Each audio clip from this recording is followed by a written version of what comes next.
Alrighty. So, last we left off, we departed on the Alara. Before doing that, we equipped ourselves with some potions and got some various news from various people before departing the city. But once up in the air, there was a encounter with the Cloud Cats, a phenomenon which surrounds some cities in Eberron, adding a bit of whimsical fantasy to the takeoff of this new quest that you're on at the moment. Once up in the air, though, everyone kind of settled down and went away for the night. Ghost having some interactions with Onus, the captain, the driver, the head of the ship at this current moment. Along with Shapiro, who was in his quarters most of the time. But the following day, there was a bit of sparring going on. A bit of fun between friends as some competitions were settled, some egos were squashed. But fun nonetheless. The first day went past with no issue, and it ended with a dinner with Shapiro. Onus was not present as he was still piloting the ship.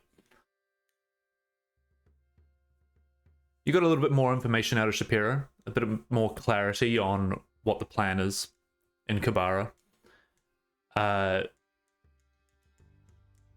when Ghost went and talked to Onus afterwards as well, it was the night before, you used the Gem of Seeing he has and saw a green spirit that was somehow tethered to Vargir. And then upon realizing that Onus could probably see something within you as well. A red light, he described it as, a aura of sorts. Interesting to know that it's not hidden from everyone as you start to explore more magical objects in this world. But alas, the second day came to an end, and everyone ended up going to bed. And we awaken on the second day, which you should be reaching New Throne towards the end of the day, in the late evening. So, could someone roll me a D100, please?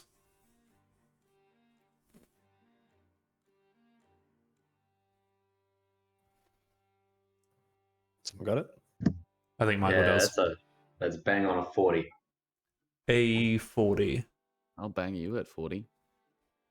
You can do whatever your life goals want, Seb. You might have to fight the captain for that. Yeah. Good point. Oh yes, Right at the start of the episode, guys. Come on. There also seems to have been a little bit of a spark maybe between them. Who knows? It's up to interpretation. He's a man of tales and stories. A 40, okay, that has been noted down. So, as you awaken on the second day of travel, you don't awaken like you have on normal ships. There's no seagull cries, there's no sound of the waves hitting the side of the ship. It's that kind of eerie silence. You hear the wind kind of breezing through the sails, but other than that, it's pretty quiet up here. So, whoever wants to awaken first, you can take the reins.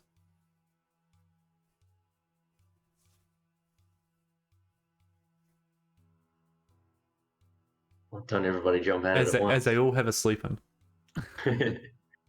I imagine Ghost probably had one of the best sleeps he's had in a little while. Still Interesting. A bit disturbed, but the quiet up here has definitely helped. So tucked in his corner. I think he's sharing a room with Puck at the moment. He's taking the big bed. Puck is taking the big bed, yes. Kind of wakes up, rubs his eyes, and looks over, see if Puck's stirring or not. Yeah, Puck is waking up. He has also woken up from probably the best sleep he's had in like 2 months.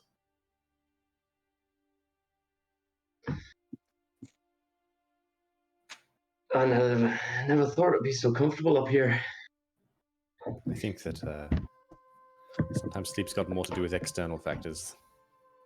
You can sleep just about anywhere when you're feeling all right.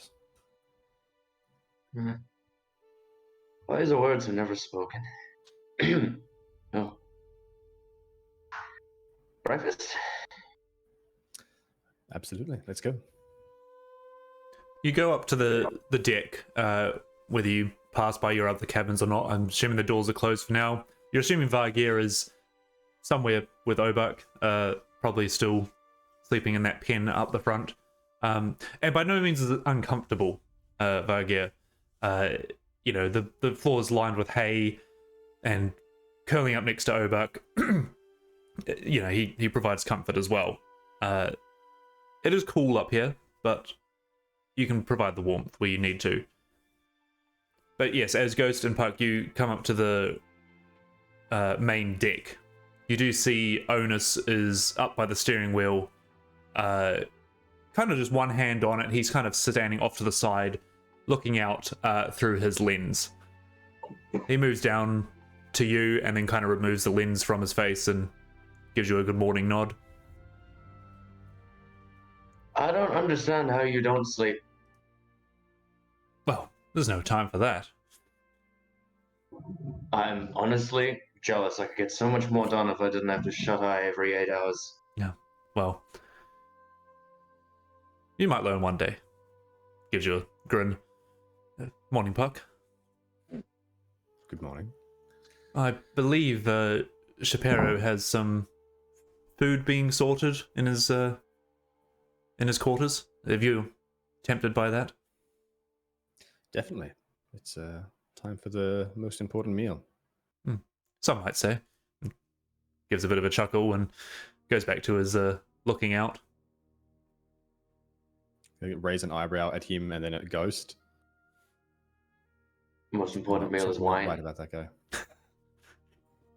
That I can get behind, he kind of shouts out while looking in the other direction. Okay. All right. He's eccentric. I think he's on stimulants, is what I think. What's in the other pocket? In that case, I'm jealous. Yeah. How the skies look? We might be in for some rough weather today. Thanks for the heads up. If Sorry. I look around and out, does it look like it's anywhere near rough weather? Give me a perception check or a nature check. I believe those are both the same for me. It's a good roll.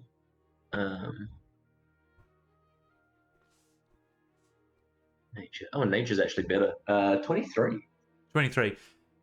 You take a glance around and then you kind of put his stories behind you for a second and look out properly. And you do see that, I think you noticed it as you were going to bed last night, you're now above Kraken Bay. So below you is pure blue with the smattering of some clouds in between you and the ocean, or at least the cove that it creates. And on the horizon, you do see some dark clouds forming.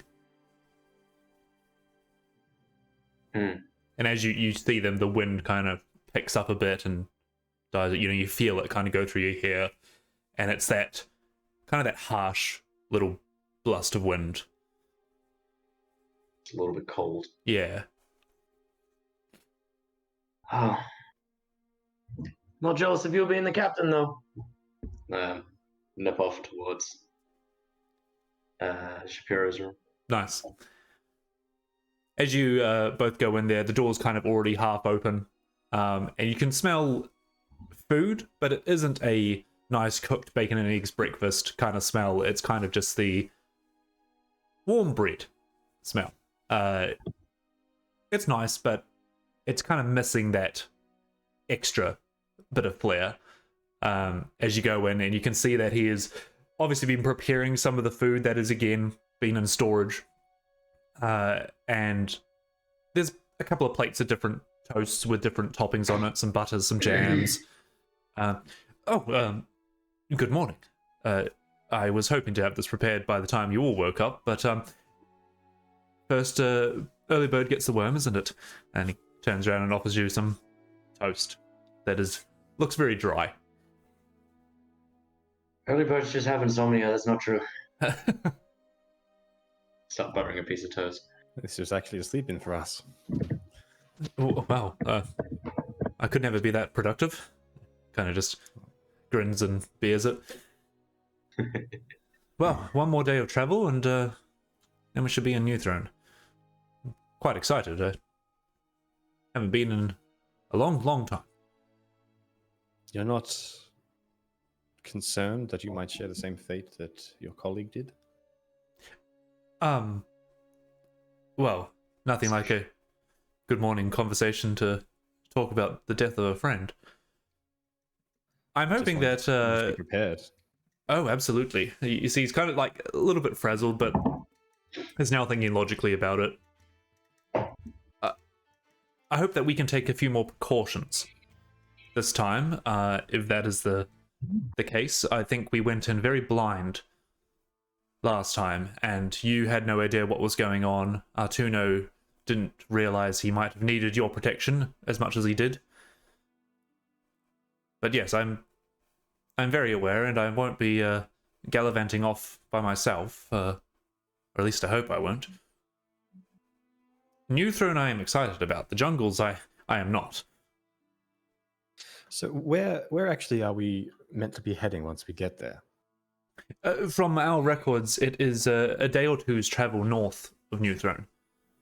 That is where they've contained as much of the sick as they can. They figured not doing it in the city would be a smart thing to do. But again, this is only stuff I have read from what they have provided us. I imagine it's some sort of temporary camp or area. Is it up the river or? Yes. Yes, about 2 days travel up the river. That way they can get supplies to them and so on and so forth. So possibly we could take a vessel if they are willing to provide one. We could try and purchase one, but I'm not sure how they go about returning, and I don't really want a boat in Khorvaire for my holidays. It's not really my lifestyle. Perhaps if we talk to the right people, we can make a friend or a deal. Or if they're sending supplies, we can hitch a ride. And this is why I brought you along. Ideas that I wouldn't have had myself. For about the past 2 minutes, Ghost has been stacking like forks and spoons and like an empty cup in a certain contraption and has placed a piece of toast on top of it. I'll roll for how well I do. You can give me That's okay. sleight of hand if you want. Sleight of hand's not bad. Sleight of hand's at 13. It sticks together for the most part. Right.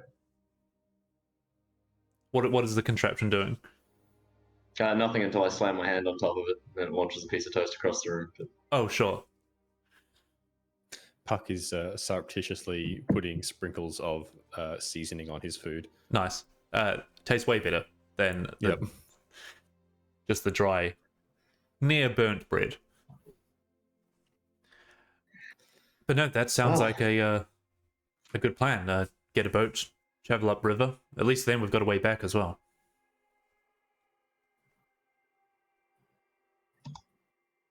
In an ideal world, hey, you just mentioned you haven't been to Khorvaire in a long time. That means you've been there before. Yes, many years ago. It was during the war, actually. Ah, I see. Is that a Roscoe business? It was when I was starting to help them out, yes. Don't suppose you've got any tips or tricks for what we should expect in the jungle? Keep your wits about you.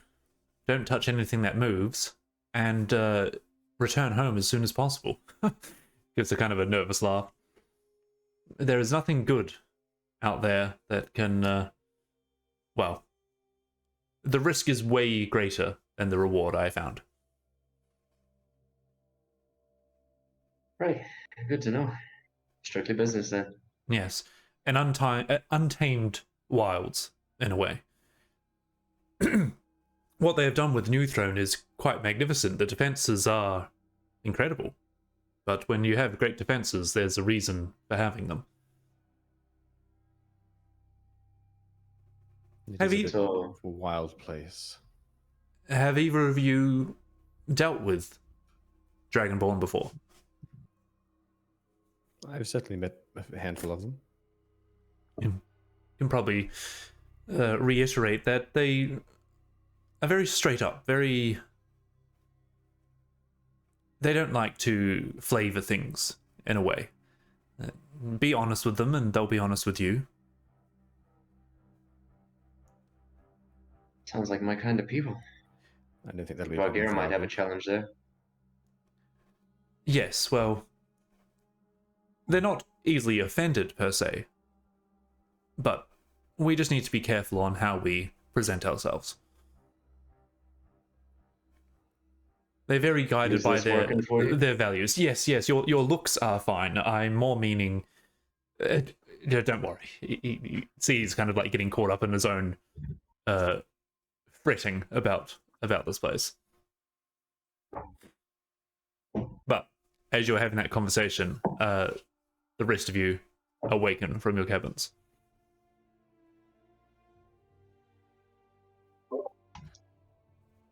Oh my lord. Oh, my belly is rumbling. I could use something to eat right now. Ologov. Ologov, He's wake just up. like out cold. I'm gonna throw a pillow at him. I'm sure that wakes him up.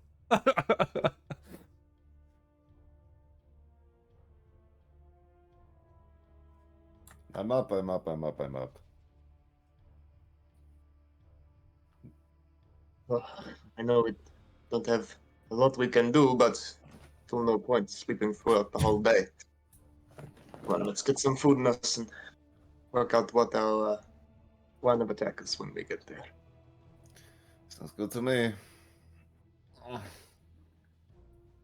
As you are getting up, can you both give me a perception check, please?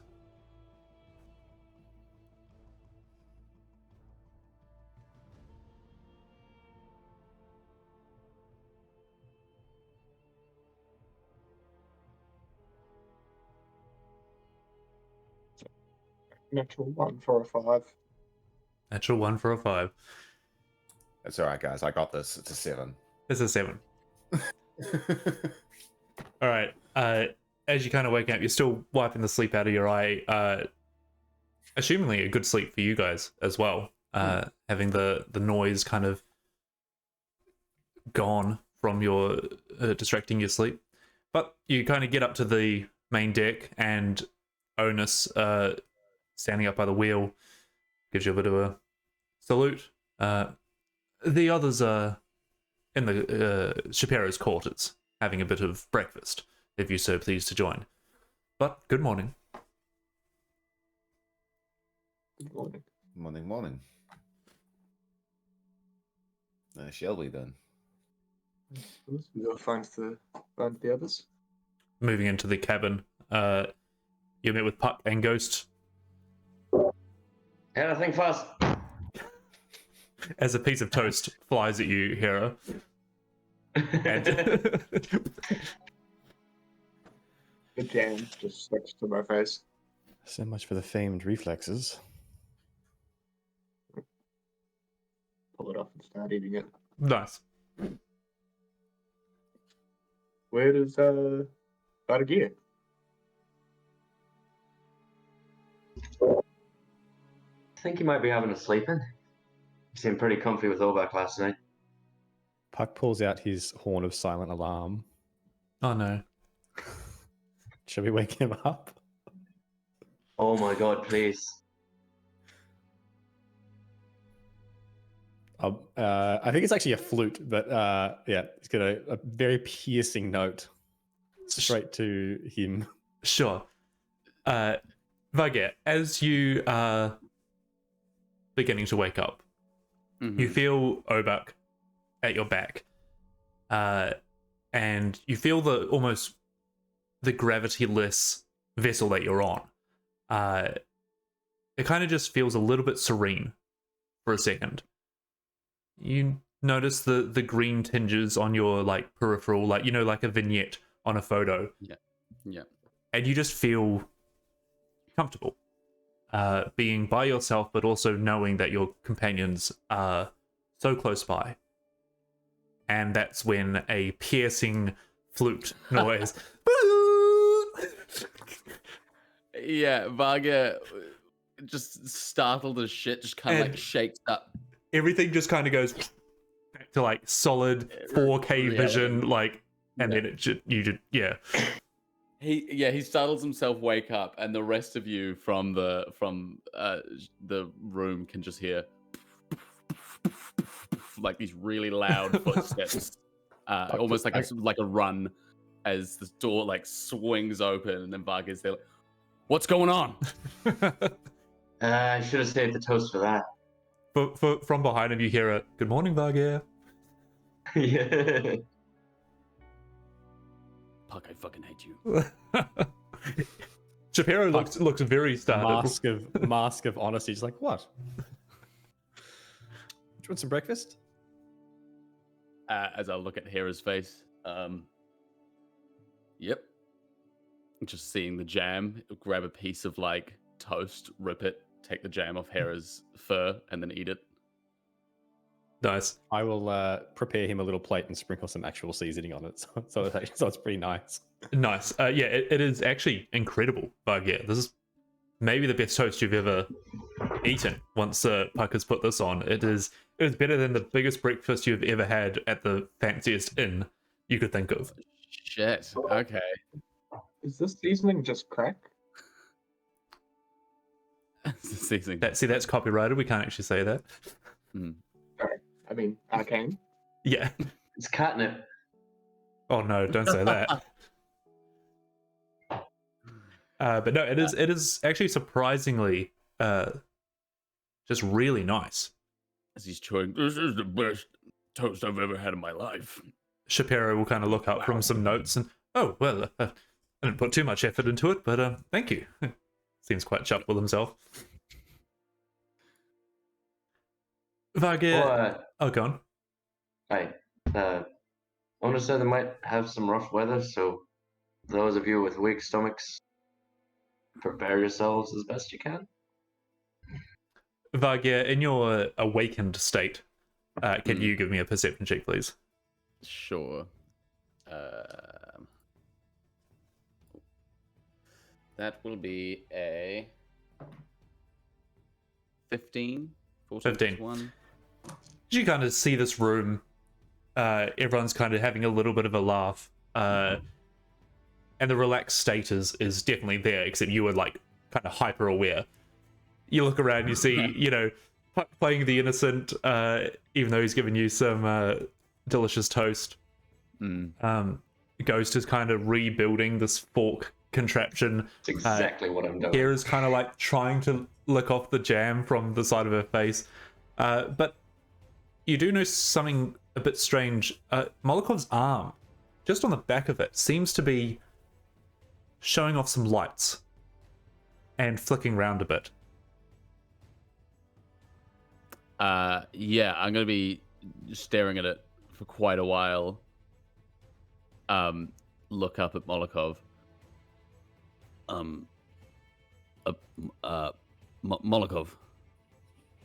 Vargir, morning. You're as you can see him just like reach across the table, and he thinks he's pointing, but he's probably actually just like almost touching your arm. You're getting a call. You're. What do you... Oh. What is my weather device fucking saying? Yeah, as you turn it around and look at it, you see that the weather device is presenting quite a storm. and it seems to be approaching quite fast. Yeah, he would have gone from quite relaxed. I don't think he was eating very much. He probably had like a little nibble on some toast, but wasn't really eating. And suddenly he's just like face drops. Oh, well, the captain wasn't lying about the little bit of rain. This is not good, guys. This is an airship. Can't we just sail above the weather? I don't think that's how it works. Then do we need to touch down? I'm fucking aware. We're over an ocean. These are probably questions for the captain.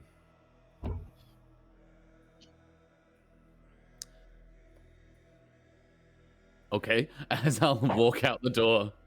Hey, Wait, Vargir. What? His toast goes flying at you. Ha.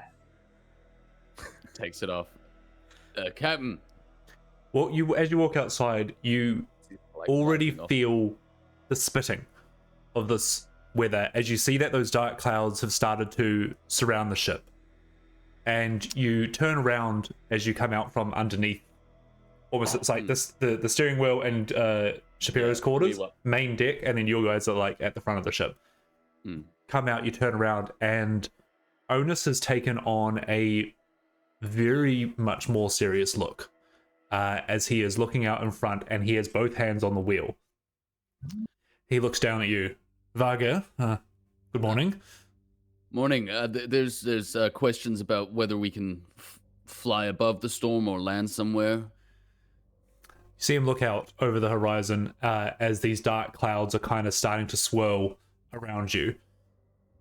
I'm afraid it's a little bit late for that, but I don't know what your experience is, but we'll need to prepare for heavy weather.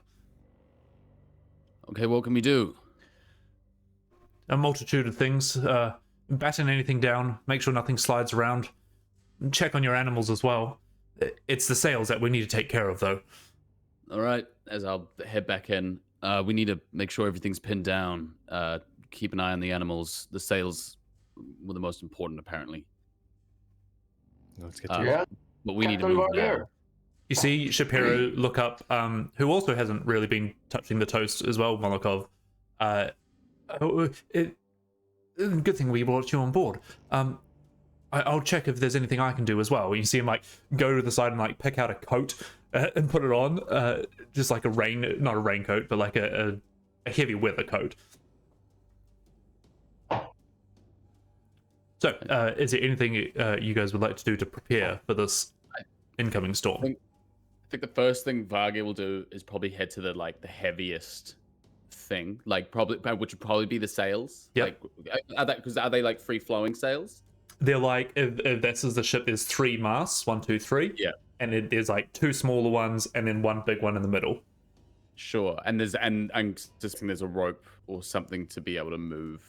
Correct. them Yeah. in a direction. Yeah, sure. As I'll grab like the biggest mast in the center, and Captain, where do you want me to? What do you want me to do with this? I think our best bet is to sail straight through, reduce our time within it. I'll try and get us higher, but the risk of that is, and he kind of looks over the side. Well, tend best not to think about it. Keep it center. Keep it straight. Keep it.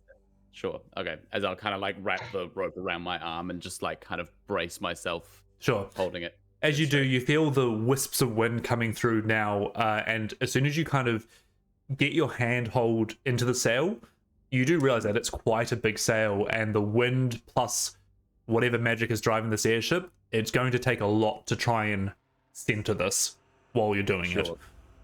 As you are now battling with nature itself. The rest of you start to pop out onto the deck, and you get met with that cold, kind of harsh wind with a little bit of like tiny little specks of rain. As the cold hits you first, and then you see that Vargir is kind of bracing himself in the center sail. Can I go take care of the pets? Sure. How would you like to go about doing that? Yep, I'm gonna move some of like the hay, excuse me, the hay and things that they might have been eating, and put that sort of like up against some of the walls. make sure that everything is secured, and also just like not tightly, but I'm going to leash them to like the post that's there or whatever. Sure. Yeah, there's like a So center they can't- post kind of thing. Yeah, so they can't like run away or go too far. Okay. And I might, depending on what else is around, I might try and throw up a bit of a rain cover for them. But if there's nothing there that is useful for that, then that's fine. They can just cop the cold for a little bit. Sure. And I'm just going to try and soothe them and calm them down. Sure. There's probably something around the ship that you could use as a makeshift, because they're kind of in a grate. You know, it's got that little trapdoor thing, but it's there's holes through it, so they can still see the sun and breathe. But yes, you could probably find some sort of material to cover it with. What you're going to say, Vargir? I was just gonna say you'll probably hear Vargir yell at you, saying, "If Obek starts stressing, sing him a goblin lullaby. It always calms him down." Puck's response is lost in the wind.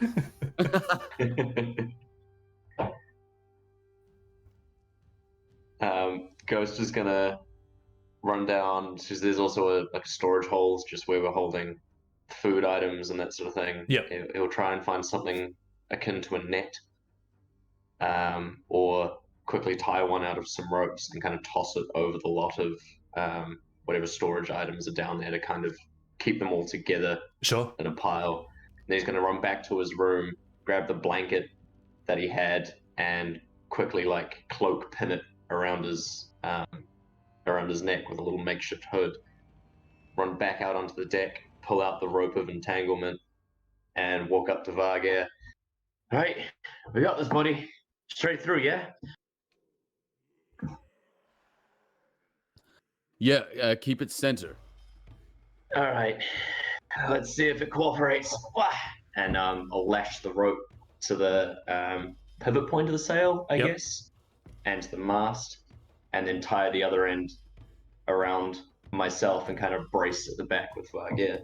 Sure. And Malkov and Hera.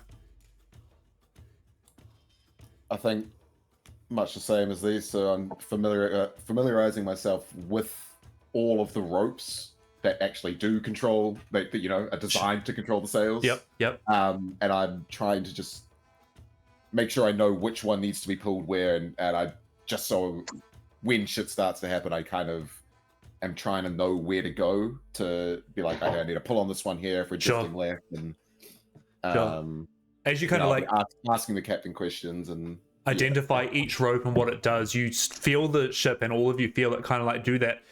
Because we're up in the air, you start to hit air pockets, and you drop a good 10 feet every couple of maybe minutes at this point. And that sinking feeling in your stomach kind of lurches up a little bit, and then it kind of tilts to the left, tilts to the right. But Onus starts giving you directions of which ropes will do what.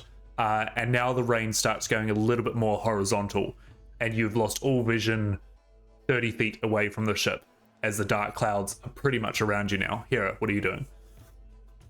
I was going to say, knowing, seeing the other four, I guess, up on the deck, pulling sails and Puck looking after the animals, knowing that I'm not going to be super strong up here, but thinking about all the other supplies and stuff that we might have, I'm just going to go into like the storage thing and see if I can try and find like any rope or chain, I guess, and just like tie like a couple barrels together, or like push like boxes and stuff into a corner and try and like stack them low and across as opposed to stacked up high sort of thing. Just make sure everything's a bit more secure.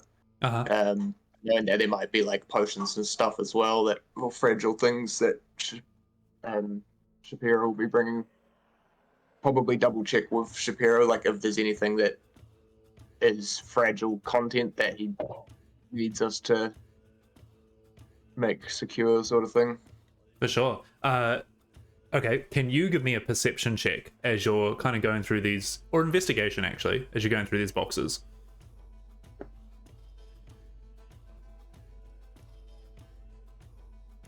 It's only an 8. An 8.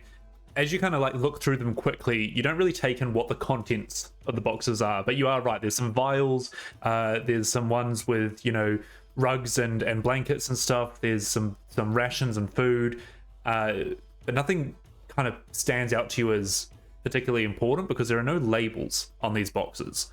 You imagine that Shapiro and Onus know what's in them, and that's kind of the security of knowledge between lesser people. And even looking through the vials, none of them are actually labeled, but they do have stuff in them, but they all rattle together and you start to prepare what you were describing. Yeah, maybe even like you say, if I find a box that's got blankets and rugs and stuff in it, I might open it, pull a blanket out, and like shove it in between a bunch of the vials to stop them from clattering around and stuff. Yep. All right.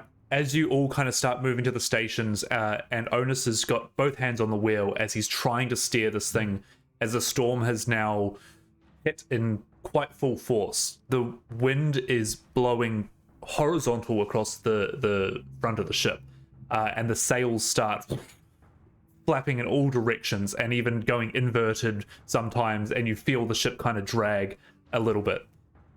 You see flashes of white lightning in the distance as the storm starts to surround you.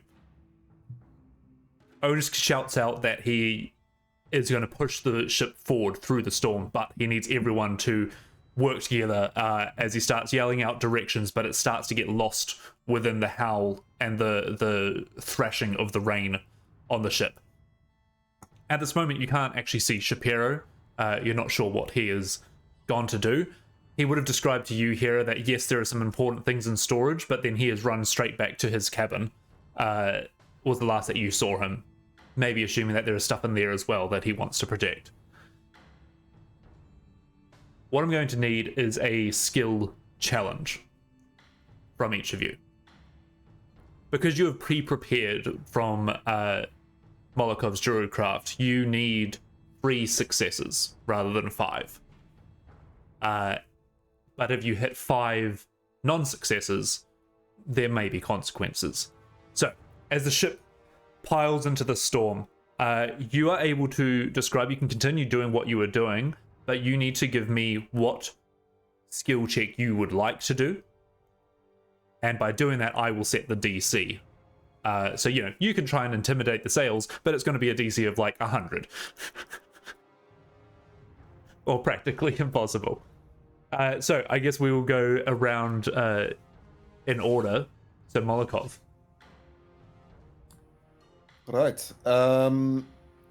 I think what I'm gonna do is again like just periodically checking the arm, looking out at the clouds as they form, trying to understand weather when you're above it.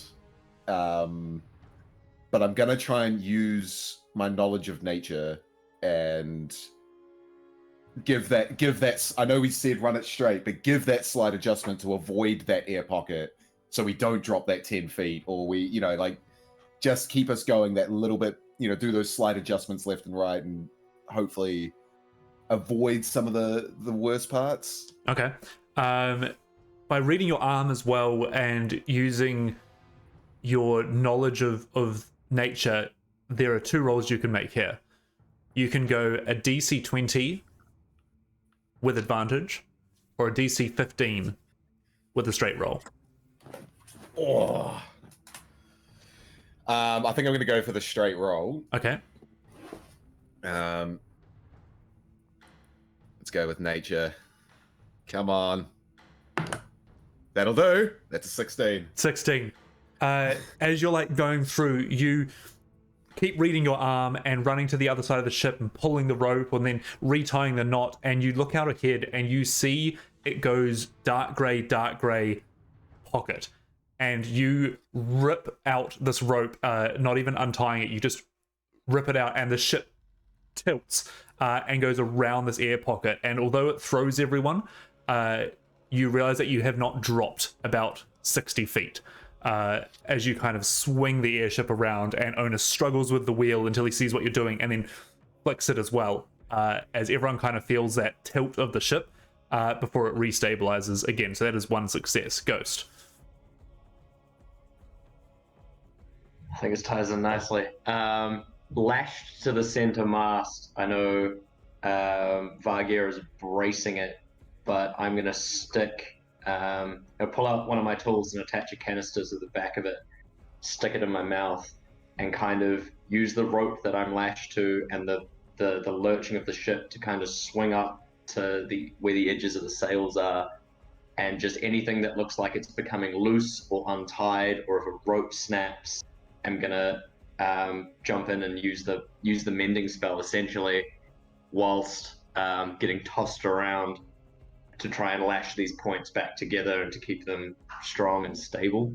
I imagine that the ship lurches all of a sudden when Molokov pulls the rope, and he just goes swinging around the mast like "fucking Molokov," and then like jumps back on, and starts pulling things back together. I don't know what kind of skill that is. Maybe sleight of hand or dex. It's up to you. Whatever skill you set will determine the DC. I think we'll go with sleight of hand because this is going to be how I can be under strenuous circumstances. Yep. How fine I can be. Going to be quite tricky. That's going to be a DC 18. All right. Just because everything is wet and raining, you can guide yourself. Wonderful. Imagine he knocks his head against something at some point. Kind of just wipes the blood under his chin, just glows ever so slightly. Oh no. That's a natural 2. Oh, and with your guidance? That's also a 2. Plus 4. So an 8. as you go round and you're doing these little things, and then Molokov wrenches the ship, and you flick out and you yell out "Molokov!" and then smack into the side of the ship, and you will take 6 points of bludgeoning damage. Sunny Ghost! So there's 1 success, 1 failure. As we move around to Puck. Yeah, I'm not very good at it, but what I'm doing can only be one thing, which is animal handling. Hey! Now, you don't have to continue doing what you were prepping for. You can change your activity. No, I think I'll do it. I got some more instructions from Seb, from Vargir with what to do. So I think that's what he's going to be doing. All right. I will expect to improvise. You could go to performance as you attempt a goblin nursery rhyme. I don't think so. I think I'm just going to try and pat them. Sure. They start getting really worked up. But go for it. Yeah, so I will just be petting them and hushing them and just sort of trying to, handle the snout kind of things and just shushing them and things. And they're fairly secure, so they can't hopefully move too much. But yeah, obviously still things are going pretty wild around them. That is going to be, let's go set it at a 15. Alrighty. That's a natural 1, so I can re-roll that. Oh, nice. And that is a 16 for a total of 18. 18, nice. As you go up to Swiftscale, he's getting quite worked up. And you go to pat him on the snout, and the ship lurches. All this cause and effect by Molokov's success. Lurches, and you almost go and like smack him on the snout, but because of your halfling luck, you kind of pull your arm away just in time and actually embrace it into a hug, and that calms him down. So yes, that will be 2 successes, 1 failure. Vargir. Intimidate the storm, I dare you. Yeah, I'm gonna scream into the sun. No, I think what I'm gonna do is I'm gonna keep hold of this rope, but I'm gonna grab the shield off my back and tie, and like kind of as I'm holding it, wean it through the shield. And I'm suspecting there's like another mast pole behind me. Yep. I want to get the rope and like run the shield round, so eventually like the shield kind of latches onto the rope and the tautness of it. Still holding the rope, but like having less tension for me and as well having some leverage. So I was thinking like an athletics to kind of like pull that round. Sure. Athletics you can roll, but it's going to be quite a long Or task. survival. Yeah, sure. Well, it's up to you. Which one do you want to do? I mean, I'll do athletics. Athletics, because it's going to take some time. It's going to be a DC of 17. Sure. Just because it's not the burst of athletics. It's the constant. You've got to keep up this energy, otherwise the rope will sag and it won't work properly. Yeah, sure. Okay. Oh, okay. No, it's gonna be fun. It's gonna be great.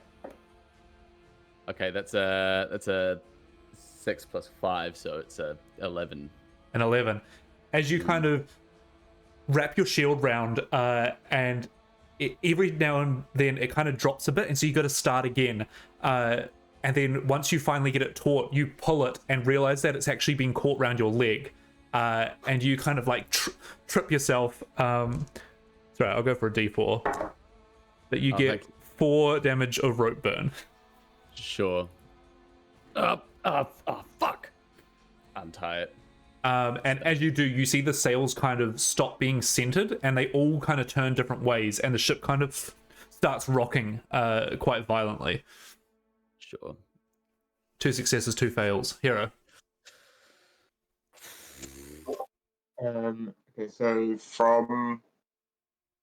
I'll probably still stay downstairs, knowing that we're going to be going through sort of turbulence and stuff. And so I'll sort of almost have everything sort of stacked. I'll run, I guess, to like the stairs and like pull the door open, and then sort of half stand at the bottom of the stairs. And I want to be almost like listening out to Molokov and Vargir shouting out, and the captain, and like anticipating, I guess, if there's going to be a drop, hearing what they're calling out for, if we're swinging left or swinging right, and almost like double checking up to the door and back and trying to spot if any of the boxes look like they're slipping or sliding, or if I need to jump in and brace something. So I'm going to use perception to be listening out to upstairs and keeping an eye on the boxes, sort of thing. Yep. I'm going to say, given the weather and your distance away from them, this is going to be quite tricky. So we're going to go DC 18 for perception. Oh, yeah, okay. That's nice. I'm going to use a different dice then, because that one's being naughty.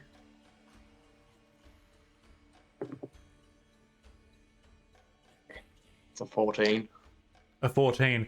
You listen out and you hear a voice shouting out, and you swear it says right. And so you turn around, and whether you heard the wrong word or not, a box comes flying at your face and hits you in the face, and you hear the shattering of glass. Can you roll me a d20, please? Oh, no. It's a 4.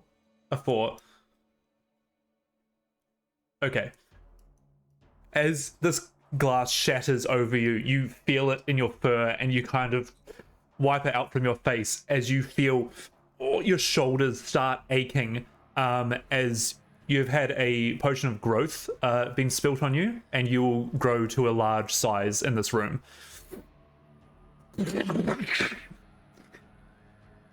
Yeah, large, I think, is medium large, yeah. Fantastic.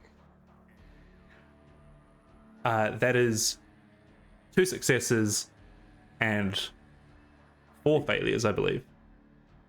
3 failures. Going back up to Molokov, you hear a crunching and cracking from under the ship, but I was afraid it would get back to me. Right.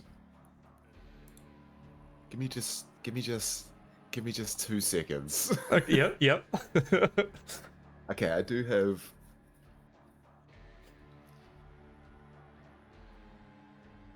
All right, hear me out. I'm all ears. Okay, Here is so not. I have Smith's tools and I have Tinker's tools on me. And I imagine at this point in the flight, we've been going through the storm for a hot minute now. Uh-huh. Ropes are starting to fray. Things are starting to crack and bend and all of that. I'm going to... Essentially, I want to do a big perimeter of the ship, especially focusing on the sails, the ropes, the rigging, all of that, and I want to see if I can do that quick repair on a rope or quickly hammer back in a couple nails to like keep the the side of the ship from splintering out or something like that. I'm trying to use tool proficiency as a skill. Okay. I will allow it. It's up to you. Yep. It is going to be a DC 15, but it is going to be at disadvantage as we're on the second round. Yep, makes sense. So disadvantage, but as a soft glow comes from under the half cloak, I do get to roll an extra D4. Nice. Guidance, I'm assuming? No, it's my mark. Oh, yes, yep. So that's a total of fuck all. Not enough. It's 4 plus 1 plus what even is my proficiency with? I suppose it's just plus proficiency. Yeah. So 2 at the moment. So a total of 7. A total of 7. Cool. As you start running around the ship and you know what? Classic cartoon move. You go to hammer that nail in and you hit your hand instead of that hammer, instead of that nail. That is going to be 4 points of bludgeoning damage. Yeah. But you notice that different bits are now starting to ping, ping, and start flicking around.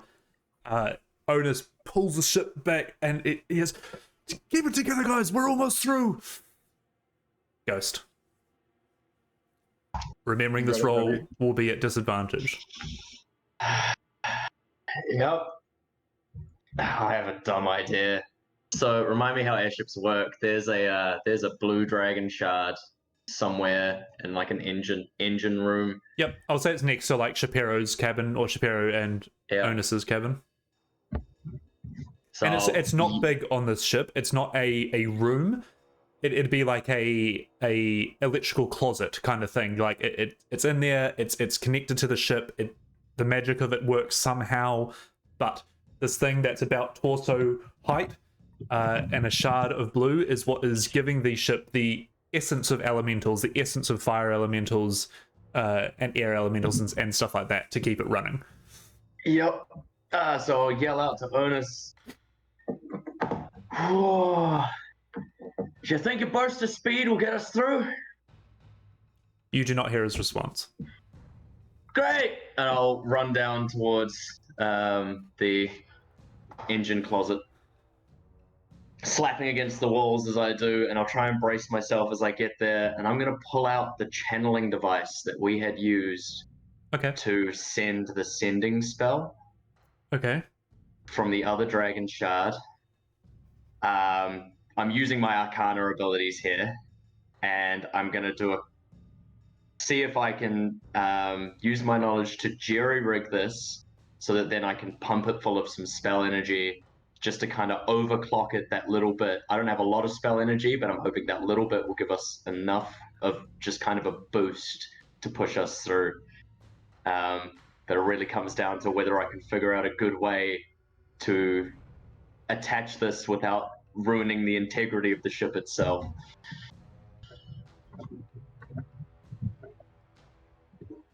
That's the plan. So what skill would you like to use? Arcana. All right. It'll be DC 15. It will be at disadvantage. I will. Come on. Have faith. The center of his head and down the back of his neck actually starts glowing. I will guide myself for this. Oh boy. I need to roll to hit a DC 15. I need to roll a minimum of an 8.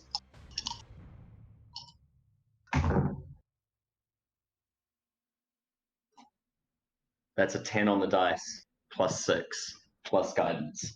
As you run back through the thing and you yell up to Onus, you don't hear the response, and you slap against one of the doors. You slap against another door and it kind of swings open, and you see this Hera that is 12 foot tall just look at you, shocked, and then the door closes again, and then you continue down to the engine room and swing it open. You see this blue dragon shard spinning around, giving off energy, and you whip out the thing from your pocket and extend it and attach it, and you just give all hope and smack into it, and it bursts with blue energy, and you see it kind of spin so fast that it just loses all shape. The rest of you feel a pull as the airship propels itself forward, and as it does, you feel the warm light hit you as you puff out the side of the storm, and the ship kind of arcs for a little bit before dropping and then restabilizing.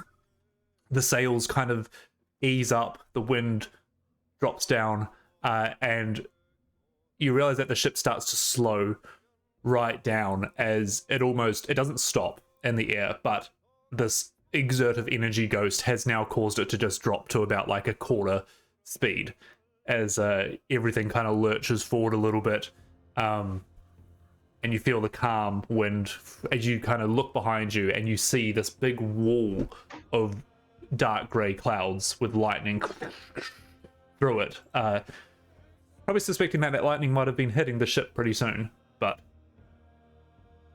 you can all take a breath, as that was the third and final success. I imagine the door slowly swings open to 12-foot Hera again. That's not a bad look for you. I don't know what The voice booms as it is on this larger sound. I don't know, but can I even get out of here? It's a definite squeeze. Probably just like see these two cat paws and like a head just like wiggling its way through the door frame. That's terrifying. Wait, do we all see this? I think by the time she gets out, you might do. But you know, you're all doing your own thing, kind of. But these guys, Molokov, What? something happened. Oh my! Hera. What did you do? I what do you mean? I didn't do anything. Well, you clearly did something. You're bigger than me. I'm gonna waddle over to you.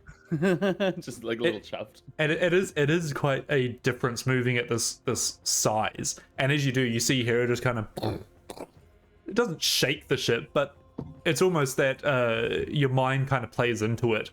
That it's like, oh, this is way bigger than Hera should be.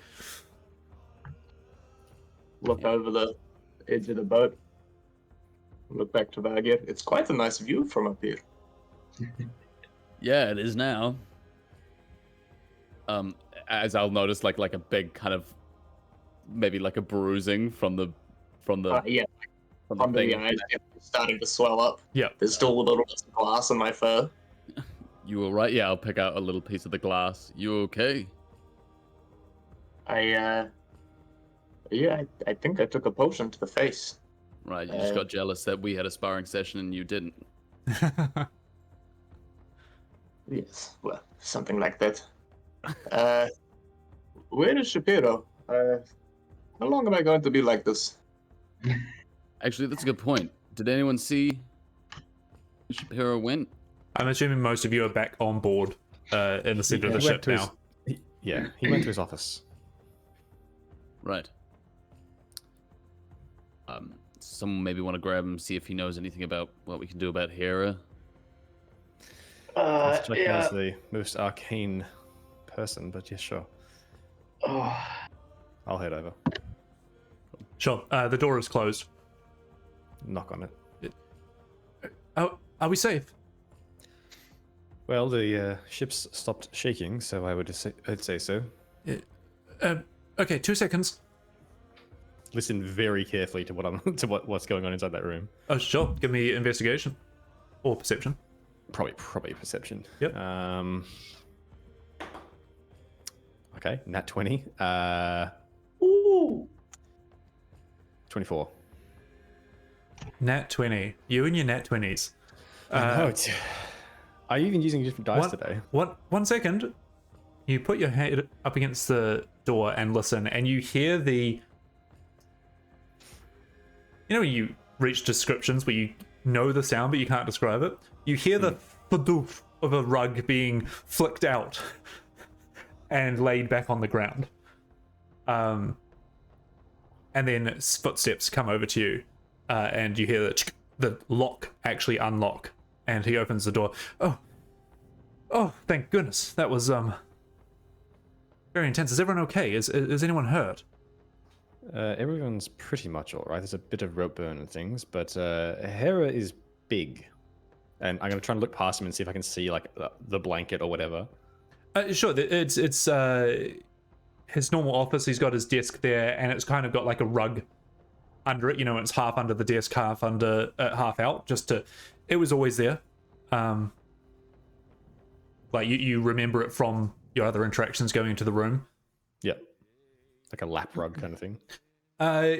Yeah, like I don't know, like maybe 4 feet. Yeah. Long, 6 feet wide, kind of thing.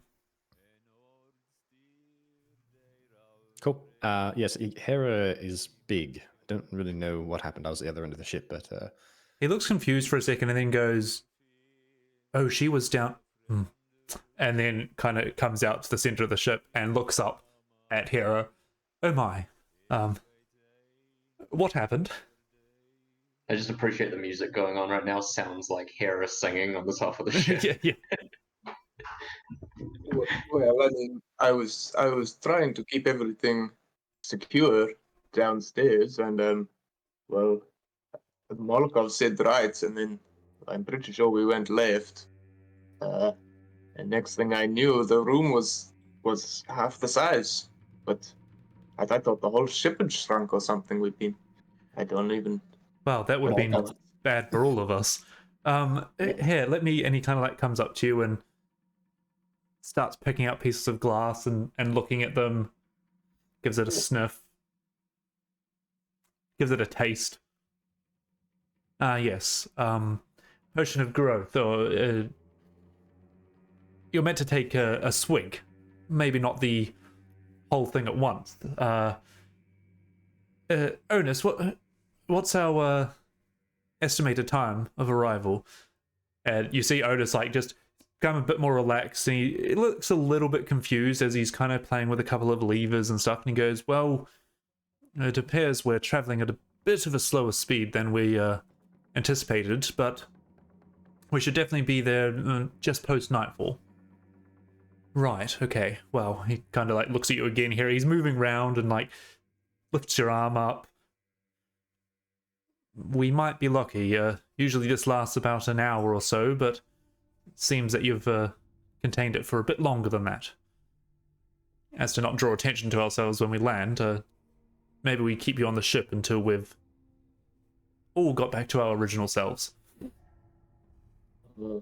Okay, that works for me, as long as it's not permanent.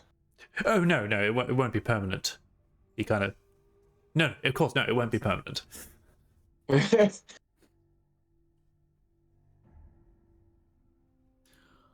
Well, I'll go see if I can deal with any repairs, and I'll walk up and kind of walk around, see if there's anything that's like, yeah, ripped or. Yeah, you or see shattered. Molokov's kind of, he's already starting again now that he's got time. Yep. Yeah, I'll probably come up to Definitely. Molokov then and be like, what can I pick up? What can I hold? Yeah, just hands you a hammer and like Yeah. a handful of nails and just, Sure. if it's sticking out, just put it back in.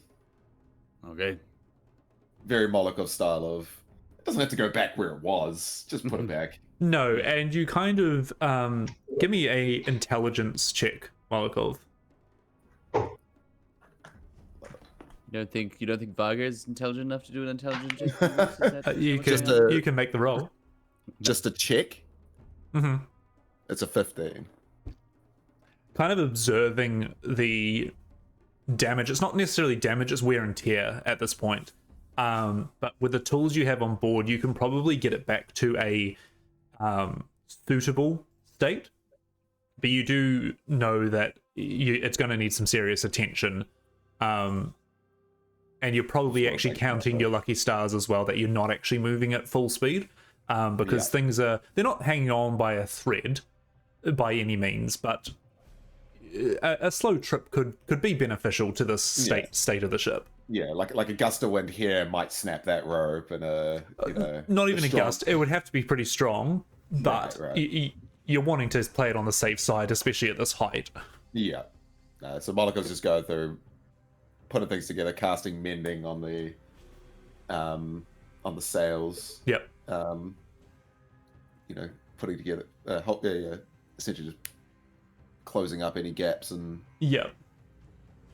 strengthening the ropes and all that. Nice. And is anyone else doing anything? Ghost kind of comes out and sort of sees that everybody's doing a relatively good job of taking care of the ship. So he sits down for a second, pulls out one of his bandages, and starts wrapping the wound in the back of his head. He's just smiling to himself. Looks pretty just chuffed in general. And if Molotov was, when Molotov comes around at some point, I overclocked an airship, and it didn't explode. I thought that was you. Well done. Well done. Don't recommend doing it again. No, but perhaps hitting off in first gear now is not so bad. Well done. Now, gears on an airship would be really, really practical.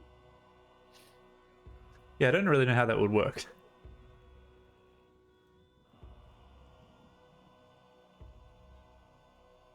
Play and find out. This is also Yeah, true. not much to do. All right. So, as some of you start to tend to the repairs and tidy things up, it doesn't take too much work, but you might get a bit of water off the ship at one point and just make sure everything is tied down. But otherwise, the rest of the afternoon is yours for the taking, should you so wish to do anything before landing in New Throne. Can I go check up on Obak? See, like, is he if he's still tied up, untie him. Yep. Give him some love. Pretty frazzled. Yeah. Very unusual circumstance to be thrown about like that. Even though his feet are on what he thinks is solid land, just the movement and stuff has got him quite worked up. But appreciates your company and settles down within a good amount of time. Yeah, I'll start singing to him the little goblin lullaby. Yep. Which, if anyone else can hear it, it sounds like a fucking nightmare. It'll be like a Nordic ritualistic summoning, but it's very cozy. It's like Also with the Tibetan folk sounds singing of or something. Yeah, with the sounds of cats fighting kind of blended in there. Yeah, exactly. Molokov's almost tapping along, listening to it. As Yeah. the goblin language is the sound of home to him. So. Yep. Totally. In the weirdest sea shanty in the air, Yeah. two people are getting into it. It's actually just heavy metal. I mean, you could all take your comprehend languages potion and Then I'll right. improvise you a goblin song. Hera, as for you though, your size does remain the same for now. Yeah, I was just thinking that I will sort of, I guess, be meandering around the deck and seeing everyone sort of got everything sort of fixed up, and I'm bigger, so maybe a little bit stronger, but still don't really know what I'd be doing in that case. And probably keep going to turn around and go down to the quarters and really just want to go and read or look over some notes and keep remembering that it's going to be like a fucking 15-minute exercise just to get through the door. Yep. Just getting frustrated and sitting on the ground sort of grumbling to myself. You do have your satchel, and that has grown with you. Okay. That is also big. In that case, Hey, Hannah, I've always wanted to do something. And he comes up to you, drags a barrel across, puts it in between us. oh my goodness. The barrel like creaks down. You can do an opposed strength test. Yes. Molokov, you can have a straight roll. Harry, you can have advantage. I figured that would be it. I think it doesn't enlarge give you a +2 or something. I think it's like a D4 as well. It's a Yeah, so D4. Go for the D4 then. I love it. Molokov just opening himself up to get beaten by every party member. Yes. That's a Like, 17 total. Oh, yeah. Oh. With my +0, that's a 15 on the dice and a 2 on the D4, so a 17 total. Nice. As you go for it, Molokov, you're like, all right, it's going to be a little bit of a challenge, but you know, it's still Hera, and Hera, you're just like, do I go that way, or am I pulling? What's going on here? And then like it just like has that lock of both your arms, and you realize that like there's a little bit of competition between you two, and you get locked in it, and you're like, okay, and then you wait a couple of seconds, and you realize that you have actually both started. That you're bang down the center. I'm gonna get the same roll again. Yeah. Okay. Love it. As you kind of lean into it and go, hold on a second, we're actually both trying here. This The fingers sort of go. 13 plus 4, 17 again. That is a 22. Ah! As your fingers wrap around, and then Hera kind of just smack pushes your arm down into the barrel. Well, that is, maybe I could be like this for forever. This is kind of cool, actually. That was not a Hera. That was a Jed. That was good though.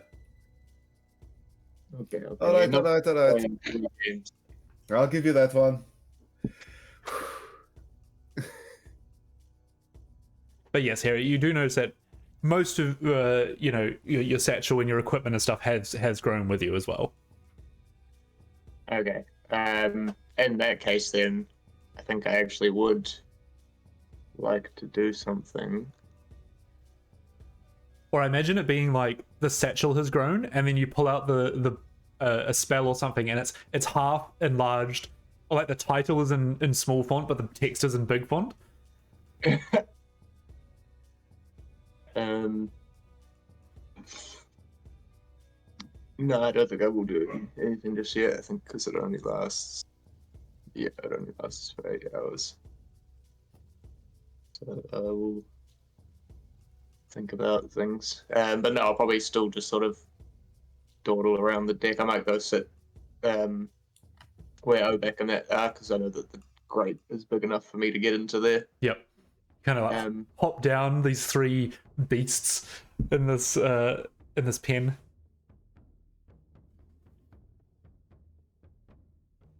Because how far away are we from?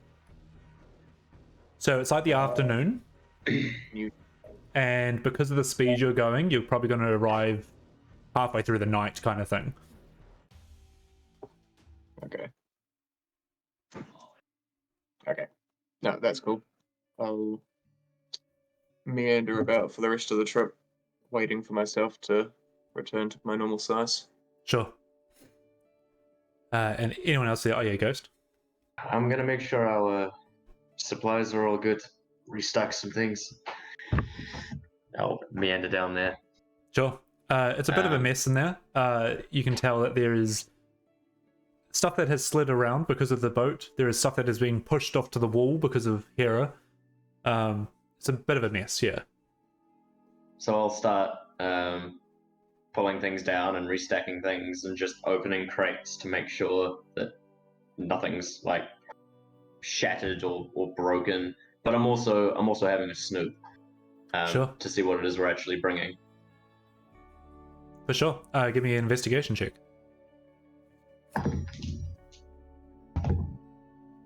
What is that? Not awesome. 14. 14. You start moving a couple of different boxes, feeling the weight of them. You know, some are very light. You look inside and there's, you know, empty vials inside, so, you know, you put that off to the side. But much the same as what Hera discovered as well, is there's rations, there's rugs and, you know, blankets and pillows and kind of like stuff for if you were to leave the city, you might take some camping rolls and stuff like that. And then yes, there are some with vials in them, but they are all unlabeled. Cool. Any that stand out to me as recognizable just by color? There's definitely a couple of health potions. Give me a... Is medicine a intelligence roll? Medicine is a wisdom. Go for medicine.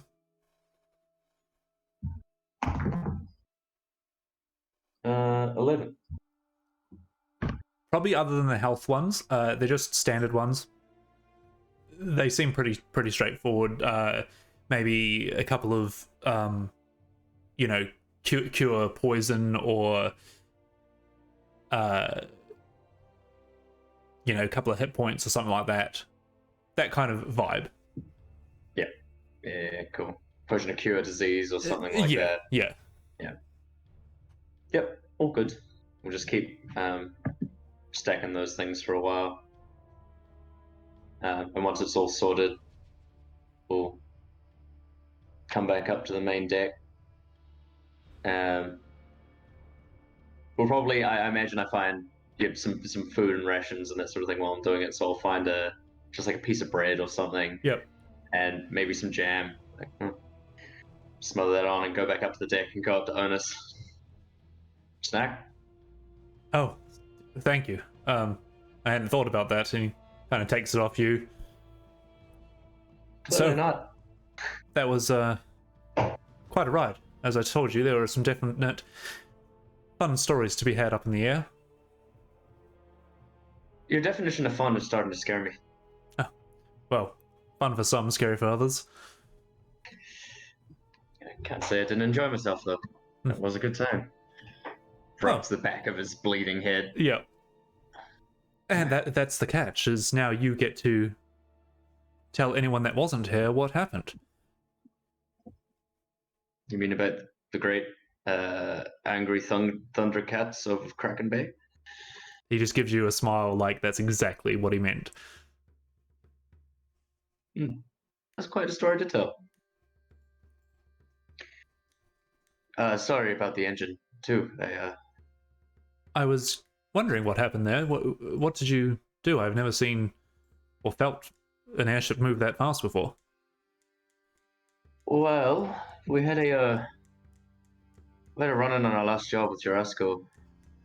Got left with a relatively large dragon shard, and you see an eyebrow go up. Needed to send a message, so we built this, and I'll just show off the tripod etched device. He looks visibly confused at this piece of equipment you put in front of him. I've never seen something quite like it. He kind of like looks around it. Give me an insight check. Yeah, I'd love to. Oh, that's not bad. Natural 18 for 19. Sure.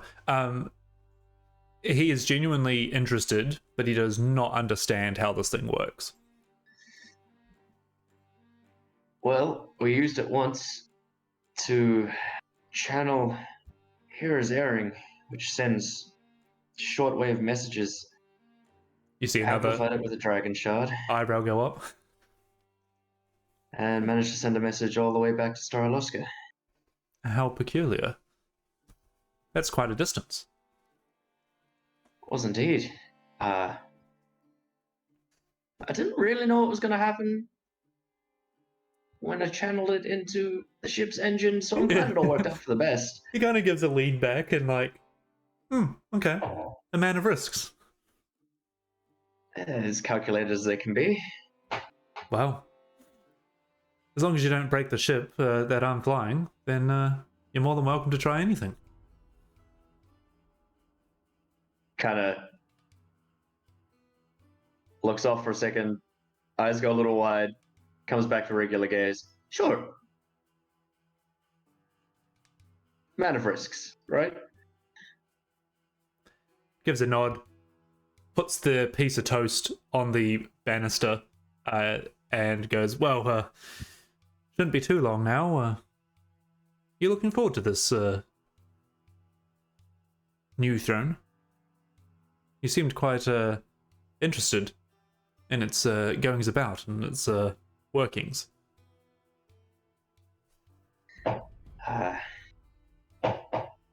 It's a new place for me. More just want to know what I'm walking into. Certainly interested. Well, I'm sure it'll be full of wonders. He kind of just goes back, both hands on the wheel. It's the end of that conversation. We'll meander off. Before you go, you just reach the steps. Man of risks. Do you want to give this a try? And he kind of steps back from the wheel. Oh, twist my arm then. I'll sort of jauntily hop and skip over. He takes a step back, very much because he's quite slender and he's got the pirate coat that goes from shoulders down, like it's a trench coat almost. Or sailor's coat, I should say. Ex-pirate. As he kind of just steps back and to the side a bit and goes, well, you want to have both hands on the device at all times. Hey, Ghost kind of smiles. That would explain your one-handed steering technique. As you grab onto it, you feel that the whole ship kind of becomes a part of you. As you even... it's like riding a bike for the first time. Even the little things, you feel the ship starting to creak and groan in different directions, and you realize that even the slightest adjustments on a trip of 100 days could put you on an angle that you would never get to your destination. To keep it straight, I'm not even going to look at my other screen. Don't.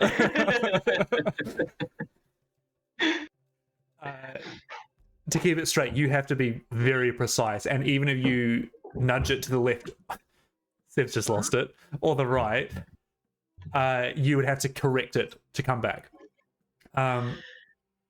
But for a first timer, you realize that it is very, you're not going all over the place. It is very to the point, and that feels like you are in control of this thing, which gives you a bit of a rush.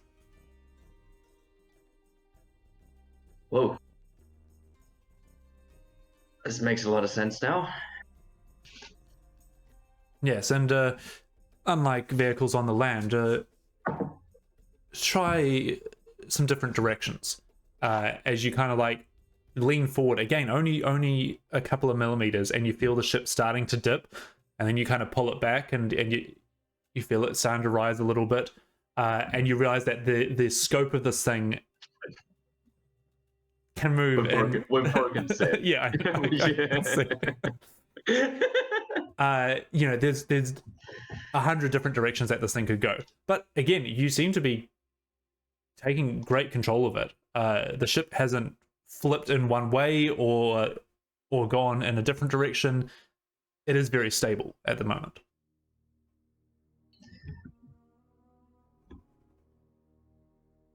So you've got 6 priming timers, which you did in a certain order, and what are these things? Just indicating to other parts of the vessel. I've disabled their videos, so I can't see them now. Yeah. So yeah, he starts to walk you through some of the bits and bobs of how it works. But can you give me a perception check, please? Absolutely. It's okay. 15. 15. As he's walking you through it, you notice that he's pointing with one finger, but his other hand is by his side, and you kind of catch it at the side of your eye that he seems to not really be casting, but you see he's moving as well, and he hasn't actually fully let go of the controls, which is probably why it is so stable. He's letting it just go down and just go up when you do it, but he's still steering this thing. It's kind of like the thing when, like, you know, like a child is holding onto the steering wheel, but the parent is actually on top of the steering wheel. Oh, holding over it, yeah. Yeah. You know, I really didn't expect it to be this easy. You made it sound like this is a really difficult thing to control. I've got this. Well, in case of my absence, I'll be looking forward to you taking over. And then, you know, he kind of like readjusts and goes, well, I think that's enough for now. Yeah. Oh, thank you for the experience. My pleasure. Pretty good for a first time. I will not comment what I was about to say, but well, Do it. Just gives a grin and re-picks up the piece of toast, takes a bite out of it, places it back on the banister. I go to walk away and then stop myself this time. And what are your plans once we get to New Throne? Well, my instructions are to wait in the city until you arrive back from your mission. I guess I'll find a tavern or two and see what's around, tell a few stories.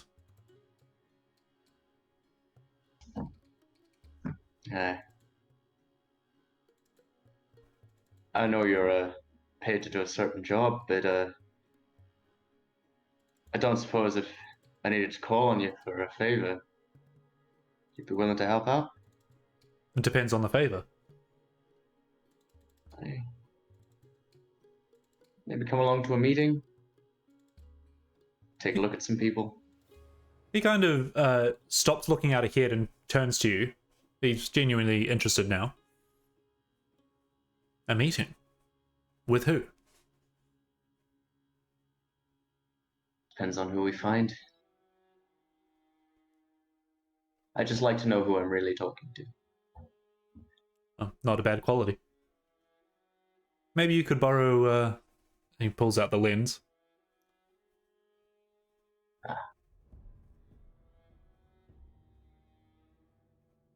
It was what I was asking. In a more polite fashion. Sometimes there's no room to be polite. Just ask for what you want.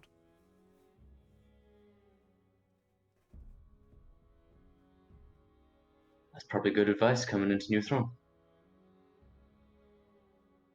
Just gives a If grin. I needed to. If you needed to. Thank you. He goes back to the wheel. That was all. All right. As you go down and you see a giggling group of schoolgirls at the other end of the ship, as the rest of your party are all looking on to this interaction. It was like a scene out of a bad rom-com. I have so to say good. that was the greatest thing, and I really wanted to like walk away, so I didn't distract anything, but I wanted to hear it so bad. It was the pause as you were leaving Yeah. And Yeah. what are It- you gonna do with it's this just- man? That it's fucking just broke like- me.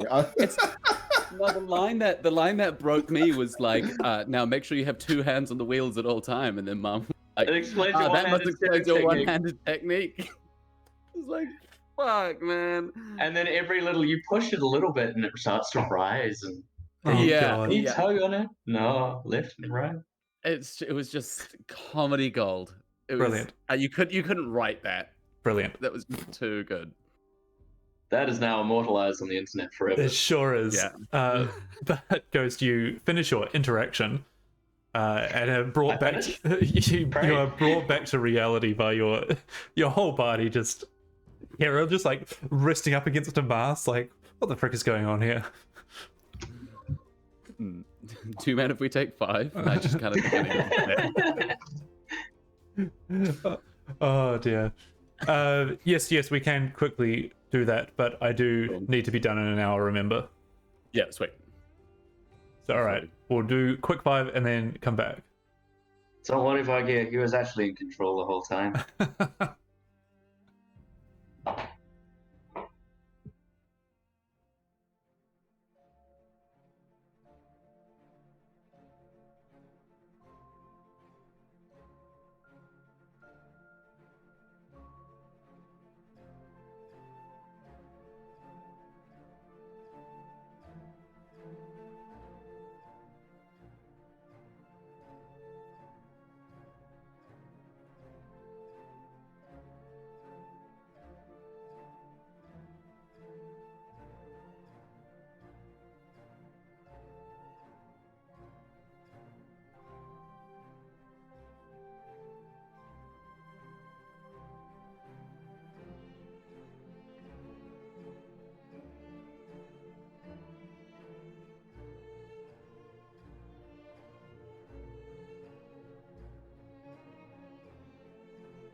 Don't bring up the He's mine. captain again.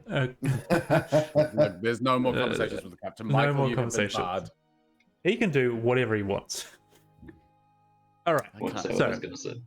As the afternoon passes by and the sun starts to set behind you, you have now come back across land again. And ahead of you, you probably can see, it'd be quite a distance ahead, but you can see the green dotting the horizon that signifies the jungles ahead of you. But there are still quite a few hours left of travel. But Onus's bet you're probably going to arrive, 10 till midnight kind of area. Are we flying directly across Velna? You would be, yes, but you're quite high up. You probably recognize some of the geography. But yeah, it is quite distant, and maybe it gives you a few feelings, but Is there any for because I don't obviously know the size of these things and in comparison, but like if we're flying like kind of by is it Ter Velestis, this the Yeah. capital here? yeah. Is there like a city or a You like, could is it probably, quite vast or looking down from here, you are quite a way up. You can definitely see that there is definitely a city center, and there are some farms that go out and around it, but you can't really take in much detail from the side. it's not like big and walled and no. No. Yeah, gotcha. There probably does have walls around it, but think of like Like Winterfell from Game of Thrones or something. yeah, Not ice, though. maybe a couple, 3 times that size, but Yeah. Gotcha. Cool. but And I imagine Go some on. quite tall, like slender spires you can probably make out they would probably be as dots. well. But yeah, they Yeah. you can tell that they've got some height on them. But as the sun starts to set, can I know what you're doing as we go into nighttime?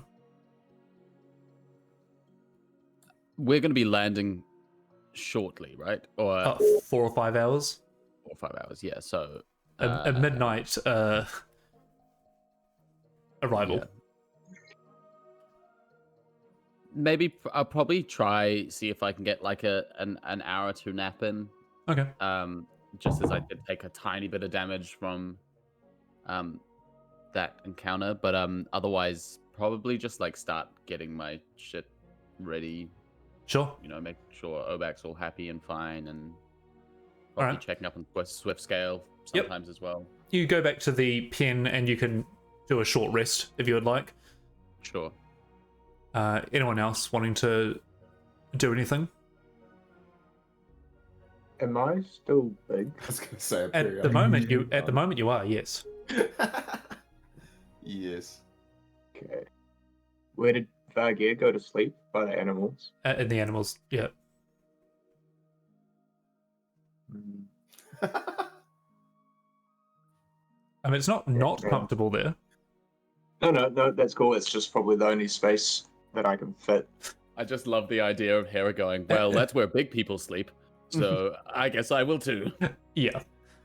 At the moment, it's more comfortable there than trying to squeeze into your cabin. Yeah. Okay, I'll probably go and mention to Molokov that I'm gonna try and get a little bit of rest before we land as well.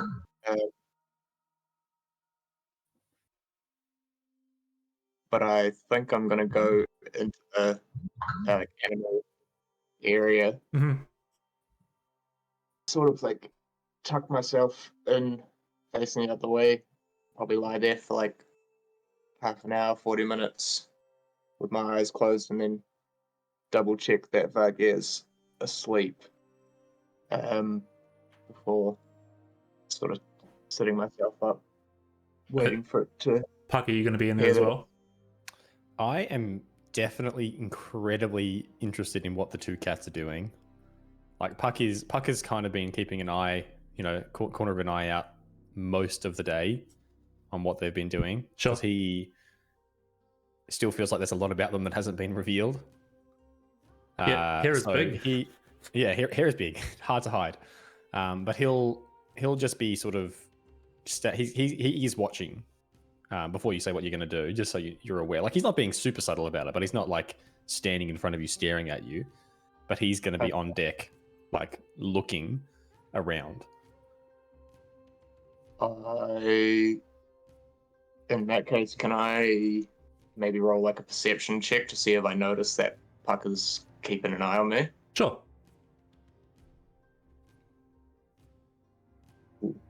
Perception. That's a 21. 21. I would say that because he's not staring you down, you're just aware that Puck is around. His animal's in here as well, so it's no surprise that he might pop his head in. Yeah. I might even like hear the little footsteps now and then from above the deck. And in that case, I'll probably maybe I should just get some rest, and I might just roll myself over and curl up. I probably won't go to sleep, but just sort of rest myself for a little bit Sure. before we land. Hoping to get a bit smaller. All right. So Vargir and Hera are in the pen up the front. Anyone else?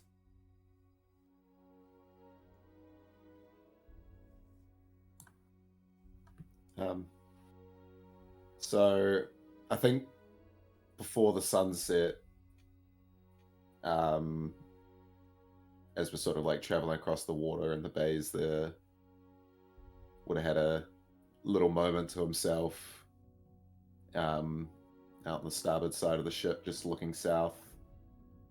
Obviously won't be able to see anything on the horizon, but just off towards home. And then I think as he started losing vision, would have sort of like propped the shield up next to him. Probably would have been sitting like on the side of the ship, like back up against the wall. And he's just pulling out ball bearings and using his tinker's tools. He's just carving little runes into them.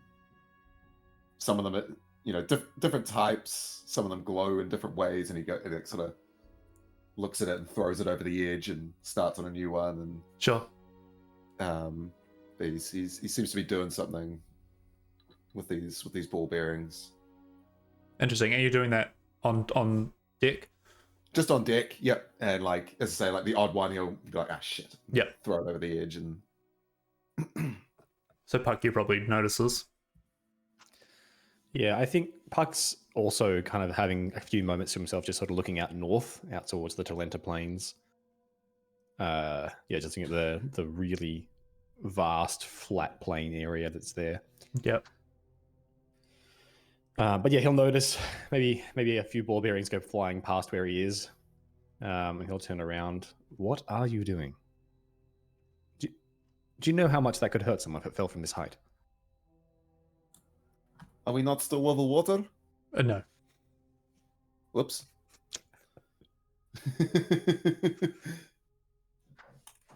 I can stop if you like. It's just a little pet project. I like to try new things. What are you trying to do? Well, as you may know, a lot of my craft comes from enchanting and runes. I'm hoping to imbue some of these. And he sort of pulls out this like sling that he like lets go, and like he clearly hasn't like used it before. He's like, I gotta try and get used to this thing. They're quite dangerous if you are good enough. That's what I'm hoping. What do you think about where we're headed?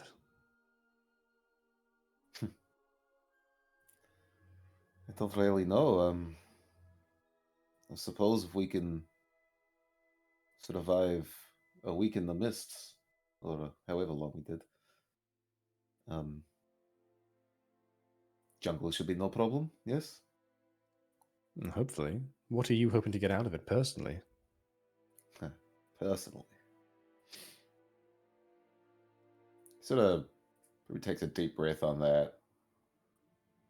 Probably takes you in. It gives you a full like up and down, and he looks over to the animal hold where Hera and Vargir are sleeping. Glances up to the captain and Ghost having a hitting on each other.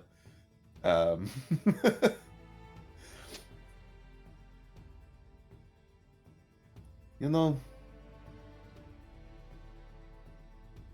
a few things, if I'm being completely honest. I wish you would be. We're here. I am here. Namely, for Hera's research. We are very close, as you can imagine, and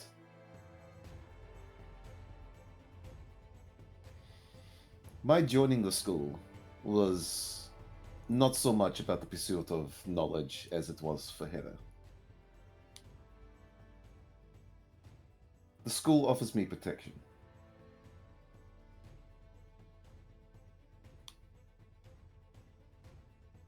Why do you need protection? I've seen you in fights. You're pretty capable. Yes, well, I've had to be. I've had to become this. For her sake and for mine. Well, what is Hera researching that's making things so dangerous? And what is so dangerous for you? You've been very elusive. I hope you can understand the secrecy. It's not something... It was sharing secrets that got us into this mess, so... I hope you can understand. Not wanting to spill everything. Right away. No, but something. All I really know is that you're from the university and that Hera helped you with your arm. Something you seem to try and hide from other people. That's not a lot to go on for someone I'm meant to be trusting my life to. Sort of ponders on that for a second. And then nods. And he almost just starts to go off on a tangent, and you like don't quite know what he's talking about until you start clicking. But as he's talking, he's sort of slowly unpinning the cloak. And he just, starts going on. You'll know of the great houses, and he starts going on about the leaders and all of that stuff. And you know that the houses gain their power through one main advantage. They are marked. The ones in the bloodline.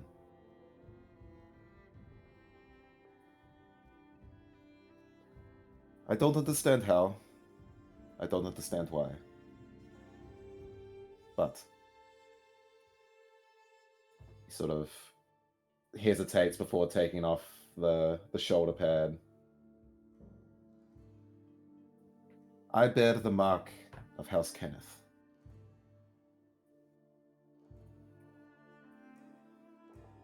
As you look at the shoulder, Puck, you see that it starts on the skin of his upper shoulder, but the mark continues onto the metal arm as though it was continuously branded at the same time, almost. Like it was always like burned, scarred into the metal, weirdly. Does it look like a brand, like on your flesh? No, that more looks like a birthmark. Okay. I imagine that Puck has seen dragon marks before. Correct. It looks like, obviously, other than the metal part of it, like the rest of it looks fairly normal.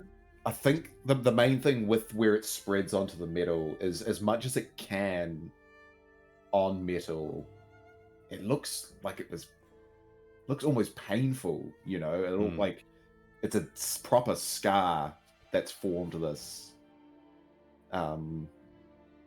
mark. The rest of the, completing it from the skin. I'd have thought that Kenneth would have been impressed by this. You don't seem to have very good relations with them. Was it always that way? You know, I thought the same, my friend. As you may know, our people, we don't come from this continent. We come from the south. Zindrik.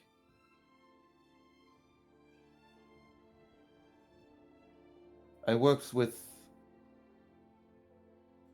Smith there. It's where I did my training. And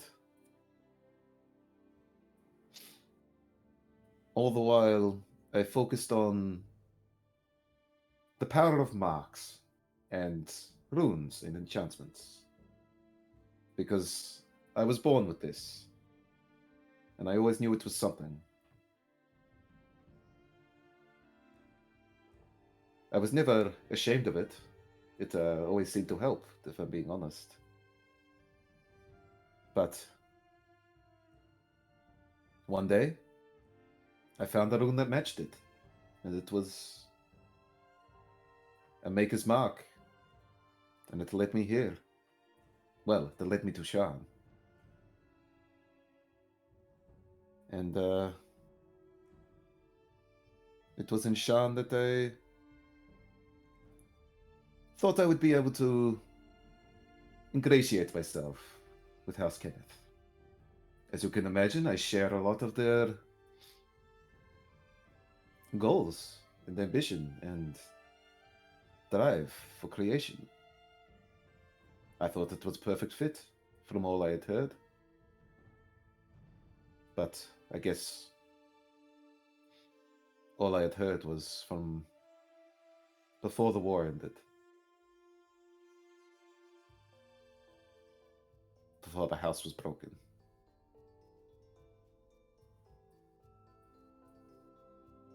He sort of puts the shoulder pad back on and starts strapping it all up again.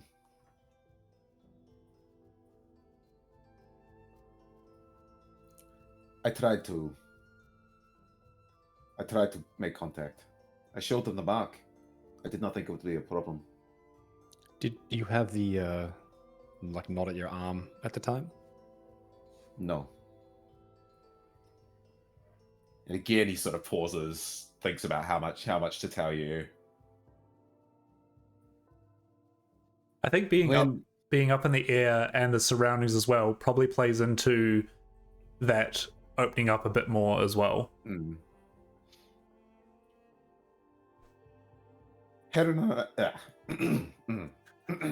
As the airship drops just a foot or two. Fibble. Hera and I, we came on the ship to Shan. We met in city number 5 that I can't remember the name of, at the north of Zendrick, that I will find at some point. We met on the ship, but we were one more. Another Tabaxi. Maeve. We all also shared similar ambitions for learning and seemingly all had the same goals for this new city. So we became fast friends. Anyway, I don't want to bore you with the details. That's why I'm here. He sort of cuts back forward again to... I told the members of House Kenneth that I managed to get an audience with. I told them of my mark, my ambition, my deeds. At this point, I had already created a great many things. But it turns out that people of power do not always necessarily appreciate sharing it. Kenneth is quite defensive of their position as the crafters of wonderful machines. This I now know. Anyway, we were forced, well, I did what I could do. I ran. And I hid. They chased you out of the city? Is that what you're saying? Not quite out of the city. I knew some places to hide, but they tried to capture me. They tried to...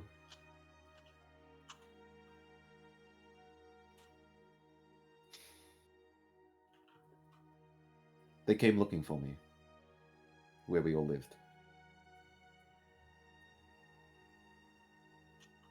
I was not there. And they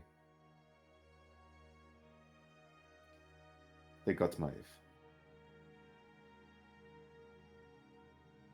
Had I managed to escape? And we sought sanctuary in the school. They are more powerful than you might think. And your friend is just gone? Gone. Have you ever tried paying someone to scry on them?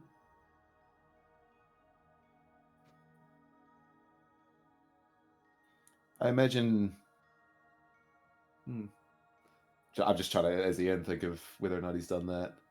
I think Probably not. it would have been a thing of you probably don't you want to, but you also don't want to because that would give you an answer.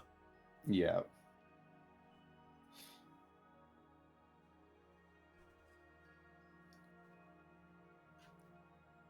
Well, so that is our source of danger. And naturally I blamed myself. It was my carelessness and my foolishness. I don't think it was foolish to go and try and see what Kenneth would say. I mean, I'll look over and make sure that the captain is not too obviously dropping eaves. No. I imagine you're on the other side of the ship for the purposes of these conversations because I don't want to stunt them. Yes, the captain is distracted doing other stuff. Yeah. Puck is still cautious. He said, my people, I mean, I suppose it's the house of hospitality, so it makes sense, but quite welcoming of those with the mark. It's strange to me that they would be hostile. I thought so too.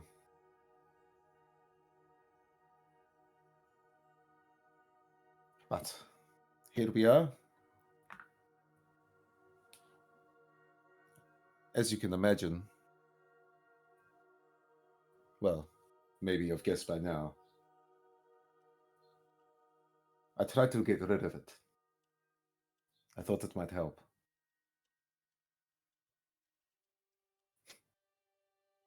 As you can see, that was not successful.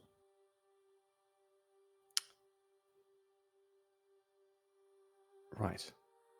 And the arm was a replacement, or? The arm I built as my replacement. This was a planned thing.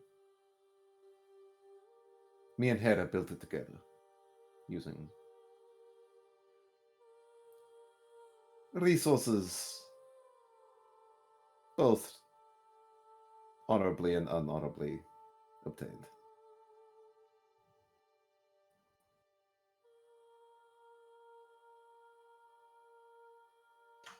That is one hell of a tattoo removal. And the marks that appeared, did it happen straight away, or?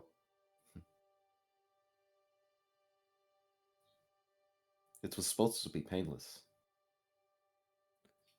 Hera said it would be, at least. But I don't think it was her fault. It was painless at first. And then it got to the mark. It felt like part of my soul was getting cut off. So to be clear, you actually tried to cut off the arm. I did cut off the arm. Well, Hera You were did. conscious? Yes. Under some... Hera put me under some sort of spell. I was supposed to not feel anything.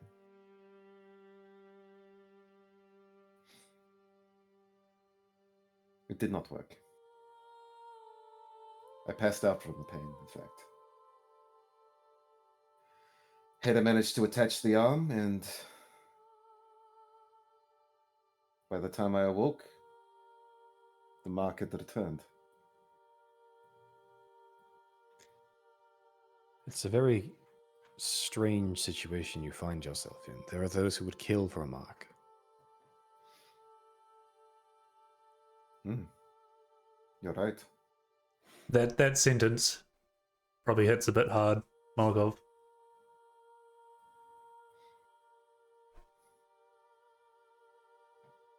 Well, On the plus side,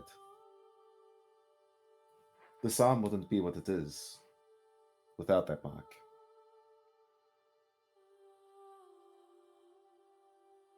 It does a bit more than it should, and a bit more than either of us designed it for. I still haven't figured it all out.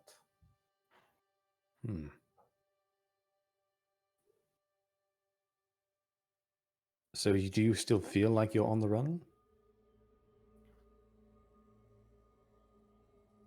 Every day. DM, do we have, like, through my knowledge of being from a close enough area and things, does Kenneth have much of a presence in Khorvaire? I would say no. Okay. They have very much removed themselves from a lot of the ongoings of Eberron. But there will be little presences. Like, they would have had to have imported some trade. They obviously have a little bit of presence from Jarosco for their medicine and stuff, but they're trying to build their own little pocket. Yeah, okay.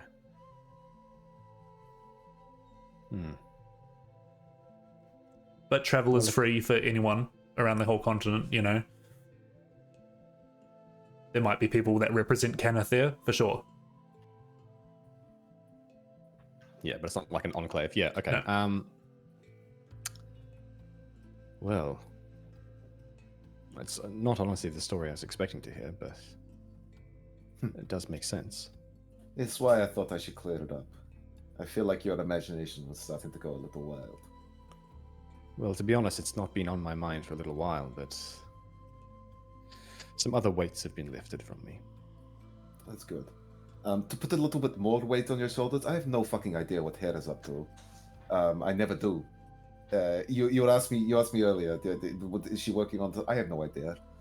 She's Hera's gonna do what Hera's gonna do, and it's kind of why I love her. Does make her a liability.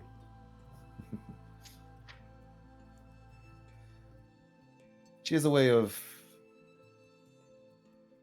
doing the things that are necessary in the end.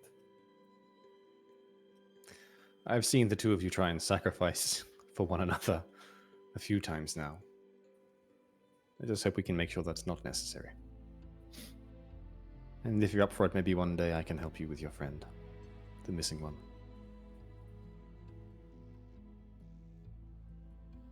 That would that would be nice.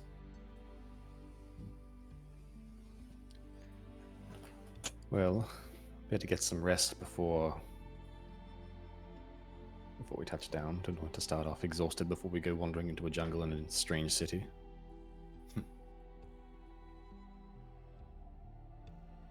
There's a lot to think about from what you've said. I still don't understand why they tried to capture you. You came willingly to them. But they're great houses. They move in their own ways. Exactly. It is not how. Well, I honestly don't know. I wish I did. Would you mind if I asked some of my contacts if they've heard any similar stories? By all means.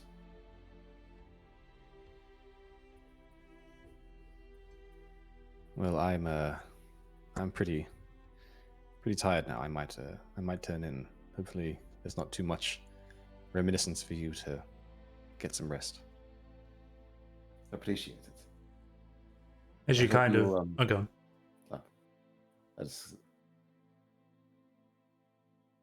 I hope I've put your mind at ease a little. You have. But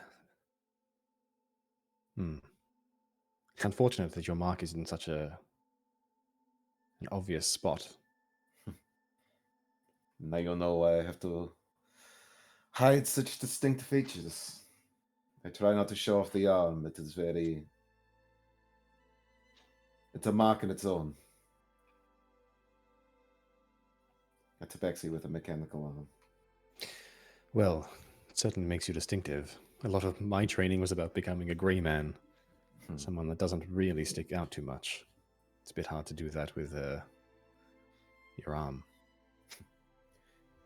He does sort of puff his chest out a little bit, though, as well. Yeah. But I'm learning to accept what we are. Do you think there'll ever be a day that you aren't hiding? I think saying that as well, Pug, it's kind of a contradiction to your way as well. Yeah, yeah. He sort of gives a non-verbal response. It's just he just nods. He'll like pat you on the arm and like,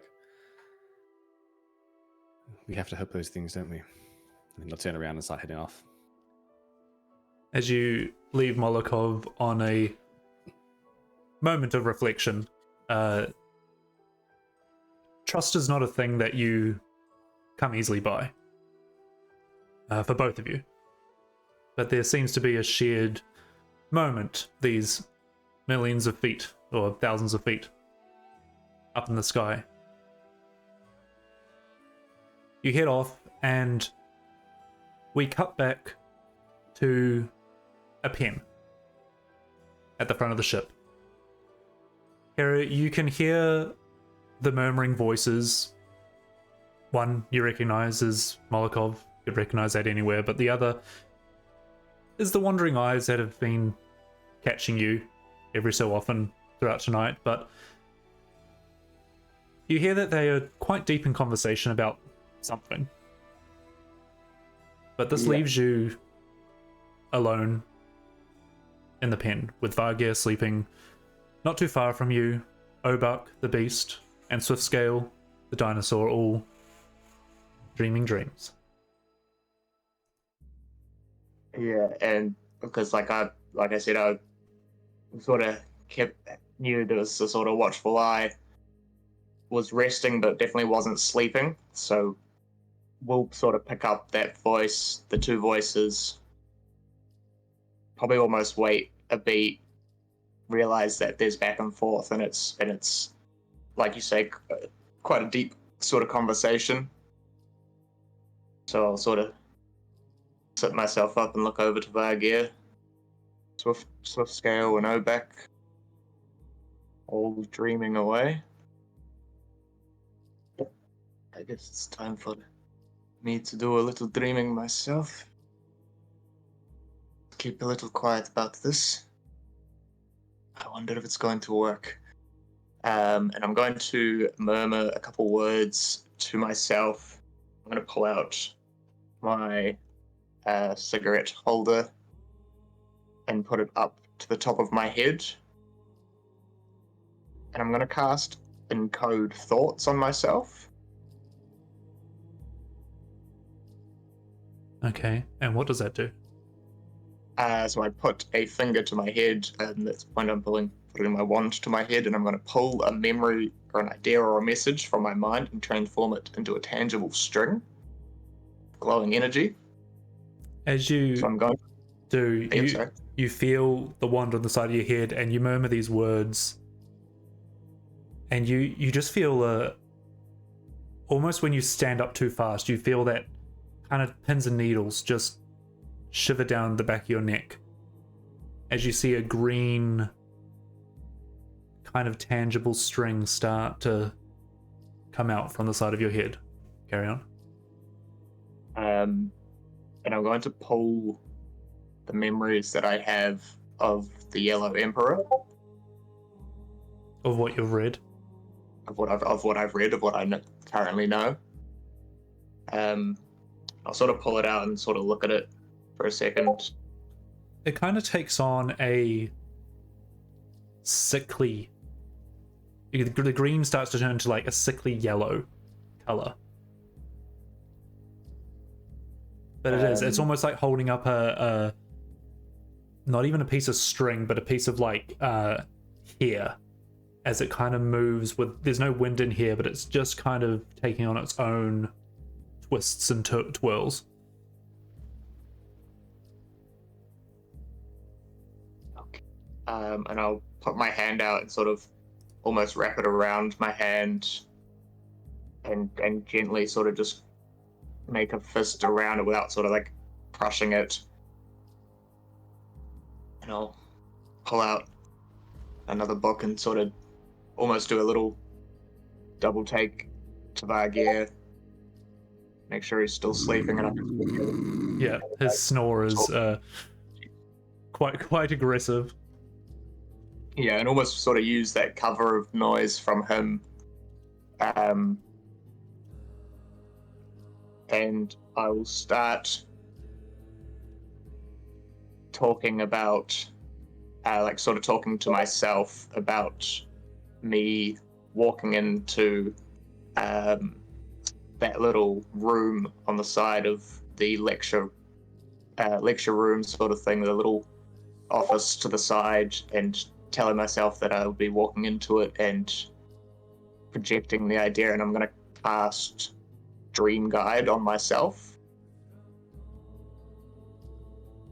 Okay. And I'm going to try and, knowing that we haven't got a lot of time, I'm going to almost be like resting my eyes and closing and almost falling back as I cast it to, I'm going to try and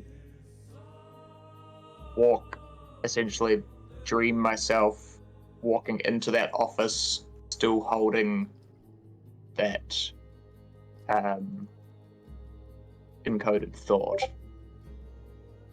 Okay. As you lean back and close your eyes, and you're picturing yourself in that study room, you start to recite the dream spell, and you are focusing on just yourself, I believe. Yes. You are not trying to bring anyone with you. Casting it on anyone else. As you close your eyes and you feel the wand in your hand or your cigarette lighter in your hand, you can almost feel the thought, the encoded thought, just brushing the tip of your hand. And I'm going to need a wisdom save from you. Save. Come on. Ooh, that's an 18. An 18. You take a breath in and exhale. You take a breath in and exhale. And you open your eyes to a study room in Shan. You are sitting on a chair, a desk in front of you with notes strewn about, and a pen in your hand, and a paper in the other. And on the paper there is scribbles.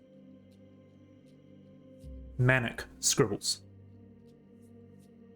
But they are giving off a yellow hue.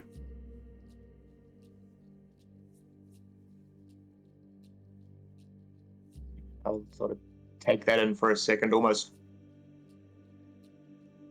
think it hasn't worked for a second, and then sort of wait and look around the room. Okay. And almost without like a second thought, knowing that I don't necessarily know this desk, but knowing that I'm almost in control of what this desk is, I will just reach down and almost push like a little drawer, and it just sort of pops out from the desk, so it doesn't look like there's a drawer there almost. And I'll put the encoded thought in the drawer and close it.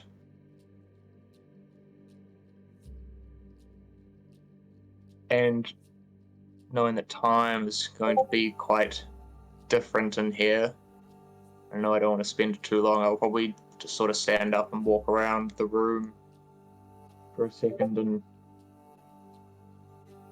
yeah, I think this might work. I sort of tap on the desk. I'm going to come and check on you later and see if you're still here. It's actually quite nice to be by myself. I'll probably actually think about leaving. Think about the time.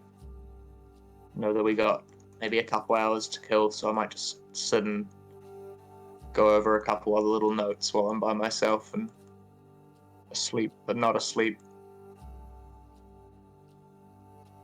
And I'll sort of go and sit back down in the chair. And almost just get comfortable and close my eyes in the chair and assume that I will wake up as on the airship. Hope that it's not 2 hours after we've landed. As you're moving around this office, this study room, you see the shelves of scrolls. You can see this window, and it looks out over the city, you know that, but you find yourself not looking out it. It's always just, you know, the window is behind you or beside you, and you can focus on what would be outside, and you can hear the sounds of the city and a bird or an airship flying past, but then you find yourself not focusing on it, and it's your peace and quiet. And every so often you walk past the desk and you feel your hand brush against that drawer.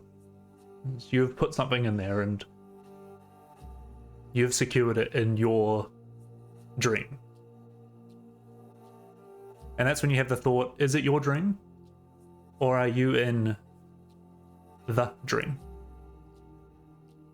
And you think about that for a while. Go on. No, I was always just going to say I probably almost have that thought, and then as I sit down to sort of leave, it probably takes me a beat to actually leave, and I sort of sit there and wonder if this is my dream, or like you say, is this just the dream? Is this where we all go? when we sleep. That's Ponder on, when I need a wisdom save from you. ponder on who else is here. Ooh, that's a natural 2. So a wisdom save will be a 6 on that one. Oh, put the pen down, sir. As you sit back in that chair and close your eyes to regroup, that is where we'll end the session.